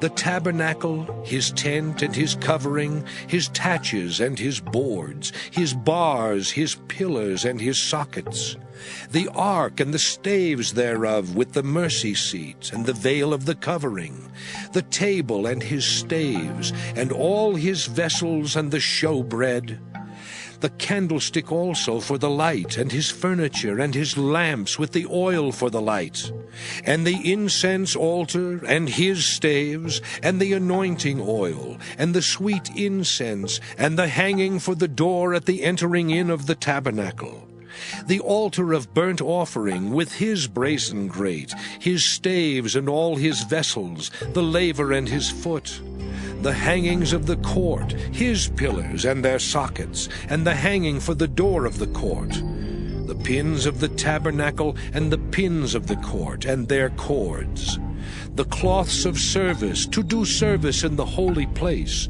the holy garments for Aaron the priest, and the garments of his sons to minister in the priest's office. And all the congregation of the children of Israel departed from the presence of Moses. And they came, every one whose heart stirred him up, and every one whom his spirit made willing, and they brought the Lord's offering to the work of the tabernacle of the congregation, and for all his service, and for the holy garments. And they came, both men and women, as many as were willing-hearted, and brought bracelets and earrings and rings and tablets, all jewels of gold. And every man that offered an offering of gold unto the Lord. And every man with whom was found blue and purple and scarlet and fine linen, and goat's hair and red skins of rams and badgers' skins brought them. Every one that did offer an offering of silver and brass brought the Lord's offering. And every man with whom was found shittim wood for any work of the service brought it. And all the women that were wise-hearted did spin with their hands, and brought that which they had spun, both of blue and of purple and of scarlet and of fine linen. And all the women whose heart stirred them up in wisdom spun goat's hair. And the rulers brought onyx stones, and stones to be set for the ephod, and for the breastplate, and spice and oil for the light, and for the anointing oil, and for the sweet incense. The children of Israel brought a willing offering unto the Lord, every man and woman whose heart made them willing to bring for all manner of work, which the Lord had commanded to be made by the hand of Moses. And Moses said unto the children of Israel, See, the Lord hath called by name Bezaleel, the son of Uri, the son of Hur, of the tribe of Judah. And he hath filled him with the Spirit of God, in wisdom, in understanding, and in knowledge, and in all manner of workmanship, and to devise curious works, to work in gold, and in silver, and in brass, and in the cutting of stones to set them, and in carving of wood to make any manner of cunning work. And he hath put in his heart that he may teach, both he and Aholiab the son of Ahisamach of the tribe of Dan. Them hath he filled with wisdom of heart, to work all manner of work, of the engraver, and of the cunning workman, and of the embroiderer, in blue and in purple, in scarlet and in fine linen, and of the weaver, even of them that do any work, and of those that devise cunning work. Exodus chapter 36. Then wrought Bezaleel and Aholiab, and every wise-hearted man in whom the Lord put wisdom and understanding, to know how to work all manner of work for the service of the sanctuary, according to all that the Lord had commanded. And Moses called Bezaleel and Aholiab, and every wise-hearted man, in whose heart the Lord had put wisdom, even every one whose heart stirred him up, to come unto the work to do it. And they received of Moses all the offering which the children of Israel had brought for the work of the service of the sanctuary, to make it withal. And they brought yet unto him free offerings every morning. And all the wise men that wrought all the work of the sanctuary came every man from his work which they made. And they spake unto Moses, saying, The people bring much more than enough for the service of the work which the Lord commanded to make. And Moses gave commandment, and they caused it to be proclaimed throughout the camp, saying, Let neither man nor woman make any more work for the offering of the sanctuary. So the people were restrained from bringing. For the stuff they had was sufficient for all the work to make it, and too much. And every wise-hearted man among them that wrought the work of the tabernacle made 10 curtains of fine twined linen, and blue and purple and scarlet. With cherubims of cunning work made he them. The length of one curtain was 28 cubits, and the breadth of one curtain 4 cubits. The curtains were all of one size. And he coupled the 5 curtains one unto another, and the other 5 curtains he coupled one unto another. And he made loops of blue on the edge of one curtain from the selvage in the coupling. Likewise he made in the uttermost side of another curtain in the coupling of the second. 50 loops made he in one curtain, and 50 loops made he in the edge of the curtain which was in the coupling of the second. The loops held one curtain to another. And he made 50 taches of gold, and coupled the curtains one unto another with the taches. So it became one tabernacle. And he made curtains of goat's hair for the tent over the tabernacle. 11 curtains he made them. The length of one curtain was 30 cubits, and 4 cubits was the breadth of one curtain. The 11 curtains were of one size. And he coupled 5 curtains by themselves, and 6 curtains by themselves. And he made 50 loops upon the uttermost edge of the curtain in the coupling, and 50 loops made he upon the edge of the curtain which coupleth the second. And he made 50 taches of brass to couple the tent together, that it might be one. And he made a covering for the tent of ram skins dyed red, and a covering of badger skins above that. And he made boards for the tabernacle of shittim wood standing up. The length of a board was 10 cubits, and the breadth of a board 1 cubit and a half. One board had 2 tenons, equally distant from one another. Thus did he make for all the boards of the tabernacle. And he made boards for the tabernacle, 20 boards for the south side southward. And 40 sockets of silver he made under the 20 boards, 2 sockets under one board for his 2 tenons, and 2 sockets under another board for his 2 tenons. And for the other side of the tabernacle, which is toward the north corner, he made 20 boards, and there 40 sockets of silver, 2 sockets under one board, and 2 sockets under another board. And for the sides of the tabernacle westward he made 6 boards, and 2 boards made he for the corners of the tabernacle in the 2 sides. and they were coupled beneath and coupled together at the head thereof to one ring. Thus he did to both of them in both the corners. And there were 8 boards, and their sockets were 16 sockets of silver, under every board 2 sockets. And he made bars of shittim wood, 5 for the boards of the one side of the tabernacle, and 5 bars for the boards of the other side of the tabernacle, and 5 bars for the boards of the tabernacle for the sides westward. And he made the middle bar to shoot through the boards from the one end to the other. And he overlaid the boards with gold, and made their rings of gold to be places for the bars, and overlaid the bars with gold. And he made a veil of blue and purple and scarlet and fine twined linen. With cherubims made he it of cunning work. And he made thereunto 4 pillars of shittim wood, and overlaid them with gold. Their hooks were of gold, and he cast for them 4 sockets of silver. And he made an hanging for the tabernacle door of blue and purple and scarlet and fine twined linen of needlework. And the 5 pillars of it with their hooks, and he overlaid their chapiters and their fillets with gold. But their 5 sockets were of brass. Exodus chapter 37.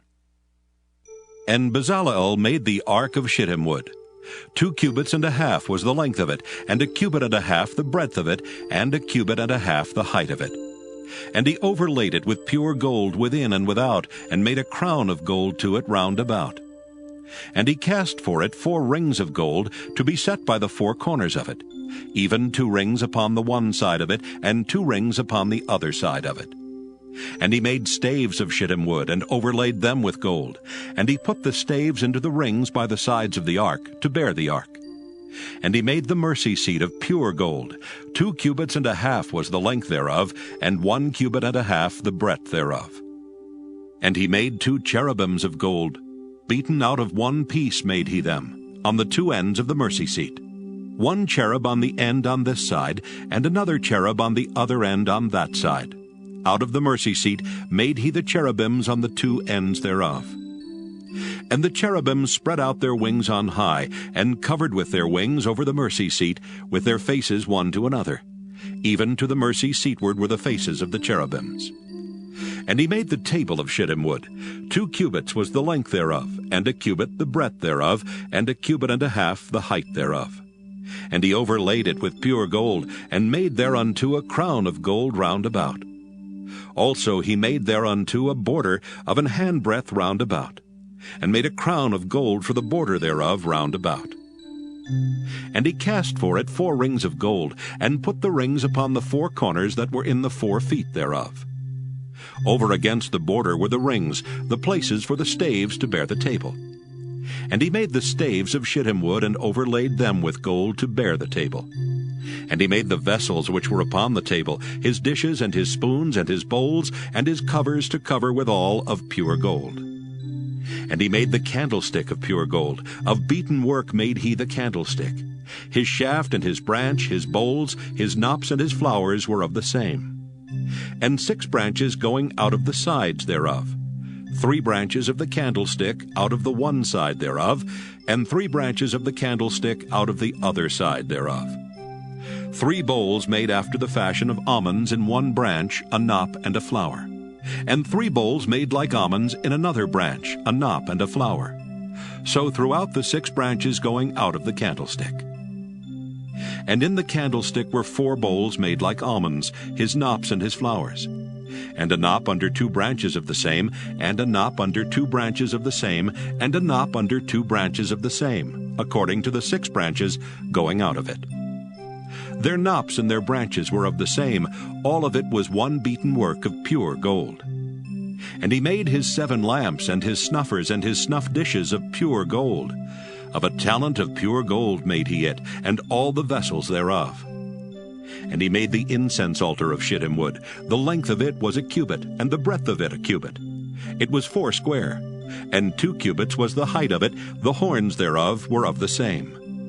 And he overlaid it with pure gold, both the top of it and the sides thereof round about, and the horns of it. Also he made unto it a crown of gold round about. And he made 2 rings of gold for it under the crown thereof, by the 2 corners of it, upon the two sides thereof, to be places for the staves to bear it withal. And he made the staves of shittim wood, and overlaid them with gold. And he made the holy anointing oil, and the pure incense of sweet spices, according to the work of the apothecary. Exodus chapter 38. And he made the altar of burnt offering of shittim wood. 5 cubits was the length thereof, and 5 cubits the breadth thereof. It was 4 square, and 3 cubits the height thereof.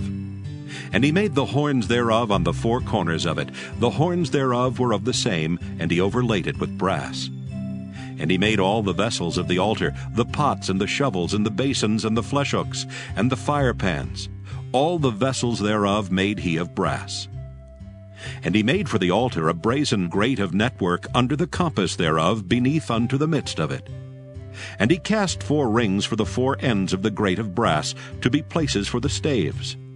And he made the staves of shittim wood, and overlaid them with brass. And he put the staves into the rings on the sides of the altar, to bear it withal. He made the altar hollow with boards. And he made the laver of brass, and the foot of it of brass, of the looking glasses of the women assembling, which assembled at the door of the tabernacle of the congregation. And he made the court. On the south side southward, the hangings of the court were of fine twined linen, 100 cubits. Their pillars were 20, and their brazen sockets 20. The hooks of the pillars and their fillets were of silver. And for the north side, the hangings were 100 cubits. Their pillars were 20, and their sockets of brass 20. The hooks of the pillars and their fillets of silver. And for the west side were hangings of 50 cubits. Their pillars 10, and their sockets 10. The hooks of the pillars and their fillets of silver. And for the east side eastward 50 cubits. The hangings of the one side of the gate were 15 cubits, their pillars 3, and their sockets 3. And for the other side of the court gate, on this hand and that hand, were hangings of 15 cubits, their pillars 3, and their sockets 3. All the hangings of the court round about were of fine twined linen. And the sockets for the pillars were of brass, the hooks of the pillars and their fillets of silver, and the overlaying of their chapiters of silver. And all the pillars of the court were filleted with silver. And the hanging for the gate of the court was needlework of blue and purple and scarlet, and fine twined linen. And 20 cubits was the length, and the height and the breadth was 5 cubits, answerable to the hangings of the court. And their pillars were 4, and their sockets of brass 4, their hooks of silver, and the overlaying of their chapiters and their fillets of silver. And all the pins of the tabernacle and of the court round about were of brass. This is the sum of the tabernacle, even of the tabernacle of testimony, as it was counted, according to the commandment of Moses, for the service of the Levites, by the hand of Ithamar, son to Aaron the priest. And Bezalel, the son of Uri, the son of Hur, of the tribe of Judah, made all that the Lord commanded Moses. And with him was Aholiab, son of Ahisamach, of the tribe of Dan, an engraver, and a cunning workman, and an embroiderer in blue and in purple and in scarlet and fine linen. All the gold that was occupied for the work and all the work of the holy place, even the gold of the offering, was 29 talents and 730 shekels, after the shekel of the sanctuary. And the silver of them that were numbered of the congregation was 100 talents, and 1,763 shekels, after the shekel of the sanctuary. A beka for every man, that is, half a shekel, after the shekel of the sanctuary, for every one that went to be numbered, from 20 years old and upward, for 600,000 and 3,550 men. And of the 100 talents of silver were cast the sockets of the sanctuary, and the sockets of the veil, 100 sockets of the 100 talents, a talent for a socket. And of the 1,775 shekels, he made hooks for the pillars, and overlaid their chapiters, and filleted them. And the brass of the offering was 70 talents, and 2,400 shekels. And therewith he made the sockets to the door of the tabernacle of the congregation, and the brazen altar, and the brazen grate for it, and all the vessels of the altar, and the sockets of the court round about, and the sockets of the court gate, and all the pins of the tabernacle, and all the pins of the court round about. Exodus chapter 39. And of the blue and purple and scarlet they made cloths of service, to do service in the holy place, and made the holy garments for Aaron, as the Lord commanded Moses. And he made the ephod of gold, blue, and purple, and scarlet, and fine twined linen. And they did beat the gold into thin plates, and cut it into wires to work it in the blue, and in the purple, and in the scarlet, and in the fine linen, with cunning work. They made shoulder pieces for it, to couple it together. By the two edges was it coupled together. And the curious girdle of his ephod that was upon it was of the same, according to the work thereof, of gold, blue, and purple, and scarlet, and fine twined linen, as the Lord commanded Moses. And they wrought onyx stones enclosed in ouches of gold, graven, as signets are graven, with the names of the children of Israel. And he put them on the shoulders of the ephod, that they should be stones for a memorial to the children of Israel, as the Lord commanded Moses. And he made the breastplate of cunning work, like the work of the ephod, of gold, blue, and purple, and scarlet, and fine twined linen. It was 4 square. They made the breastplate double. A span was the length thereof, and a span the breadth thereof, being doubled. And they set in it 4 rows of stones. The first row was a sardius, a topaz, and a carbuncle. This was the first row. And the second row an emerald, a sapphire, and a diamond. And the third row a ligure, an agate, and an amethyst. And the fourth row a beryl, an onyx, and a jasper. They were enclosed in ouches of gold in their enclosings. And the stones were according to the names of the children of Israel, 12, according to their names, like the engravings of a signet, every one with his name according to the 12 tribes. And they made upon the breastplate chains at the ends of wreathen work of pure gold. And they made 2 ouches of gold and 2 gold rings, and put the 2 rings in the 2 ends of the breastplate. And they put the 2 wreathen chains of gold and the 2 rings on the ends of the breastplate. And the 2 ends of the 2 wreathen chains they fastened in the 2 ouches, and put them on the shoulder pieces of the ephod before it. And they made 2 rings of gold, and put them on the 2 ends of the breastplate, upon the border of it, which was on the side of the ephod inward. And they made 2 other golden rings, and put them on the 2 sides of the ephod underneath, toward the forepart of it, over against the other coupling thereof, above the curious girdle of the ephod. And they did bind the breastplate by his rings under the rings of the ephod with a lace of blue, that it might be above the curious girdle of the ephod, and that the breastplate might not be loosed from the ephod, as the Lord commanded Moses. And he made the robe of the ephod of woven work, all of blue. And there was an hole in the midst of the robe as the hole of an habergeon, with a band round about the hole, that it should not rend. And they made upon the hems of the robe pomegranates of blue and purple and scarlet and twined linen. And they made bells of pure gold, and put the bells between the pomegranates upon the hem of the robe, round about between the pomegranates. A bell and a pomegranate, a bell and a pomegranate, round about the hem of the robe to minister in, as the Lord commanded Moses. And they made coats of fine linen of woven work for Aaron and for his sons, and a mitre of fine linen, and goodly bonnets of fine linen, and linen breeches of fine twined linen, and a girdle of fine twined linen, and blue and purple and scarlet of needlework, as the Lord commanded Moses. And they made the plate of the holy crown of pure gold, and wrote upon it a writing, like to the engravings of a signet, Holiness to the Lord. And they tied unto it a lace of blue to fasten it on high upon the mitre, as the Lord commanded Moses. Thus was all the work of the tabernacle of the tent of the congregation finished. And the children of Israel did according to all that the Lord commanded Moses, so did they. And they brought the tabernacle unto Moses, the tent and all his furniture, his taches, his boards, his bars, and his pillars, and his sockets.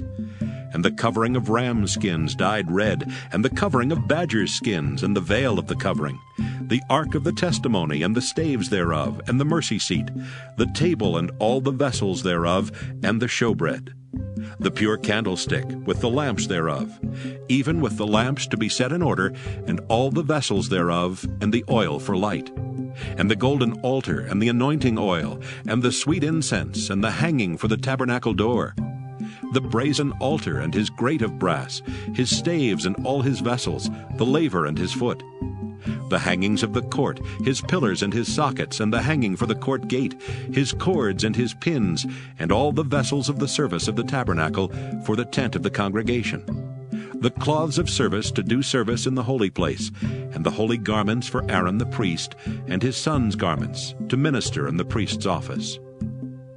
According to all that the Lord commanded Moses, so the children of Israel made all the work. And Moses did look upon all the work, and behold, they had done it as the Lord had commanded, even so had they done it. And Moses blessed them. Exodus chapter 40. And the Lord spake unto Moses, saying, On the first day of the first month shalt thou set up the tabernacle of the tent of the congregation. And thou shalt put therein the ark of the testimony, and cover the ark with the veil. And thou shalt bring in the table, and set in order the things that are to be set in order upon it. And thou shalt bring in the candlestick, and light the lamps thereof. And thou shalt set the altar of gold for the incense before the ark of the testimony, and put the hanging of the door to the tabernacle. And thou shalt set the altar of the burnt offering before the door of the tabernacle of the tent of the congregation. And thou shalt set the laver between the tent of the congregation and the altar, and shalt put water therein. And thou shalt set up the court round about, and hang up the hanging at the court gate. And thou shalt take the anointing oil, and anoint the tabernacle, and all that is therein, and shalt hallow it, and all the vessels thereof, and it shall be holy. And thou shalt anoint the altar of the burnt offering, and all his vessels, and sanctify the altar, and it shall be an altar most holy. And thou shalt anoint the laver and his foot, and sanctify it. And thou shalt bring Aaron and his sons unto the door of the tabernacle of the congregation, and wash them with water. And thou shalt put upon Aaron the holy garments, and anoint him, and sanctify him, that he may minister unto me in the priest's office. And thou shalt bring his sons, and clothe them with coats. And thou shalt anoint them as thou didst anoint their father, that they may minister unto me in the priest's office. For their anointing shall surely be an everlasting priesthood throughout their generations. Thus did Moses, according to all that the Lord commanded him, so did he. And it came to pass in the first month in the second year, on the first day of the month, that the tabernacle was reared up. And Moses reared up the tabernacle, and fastened his sockets, and set up the boards thereof, and put in the bars thereof, and reared up his pillars. And he spread abroad the tent over the tabernacle, and put the covering of the tent above upon it, as the Lord commanded Moses. And he took and put the testimony into the ark, and set the staves on the ark, and put the mercy seat above upon the ark.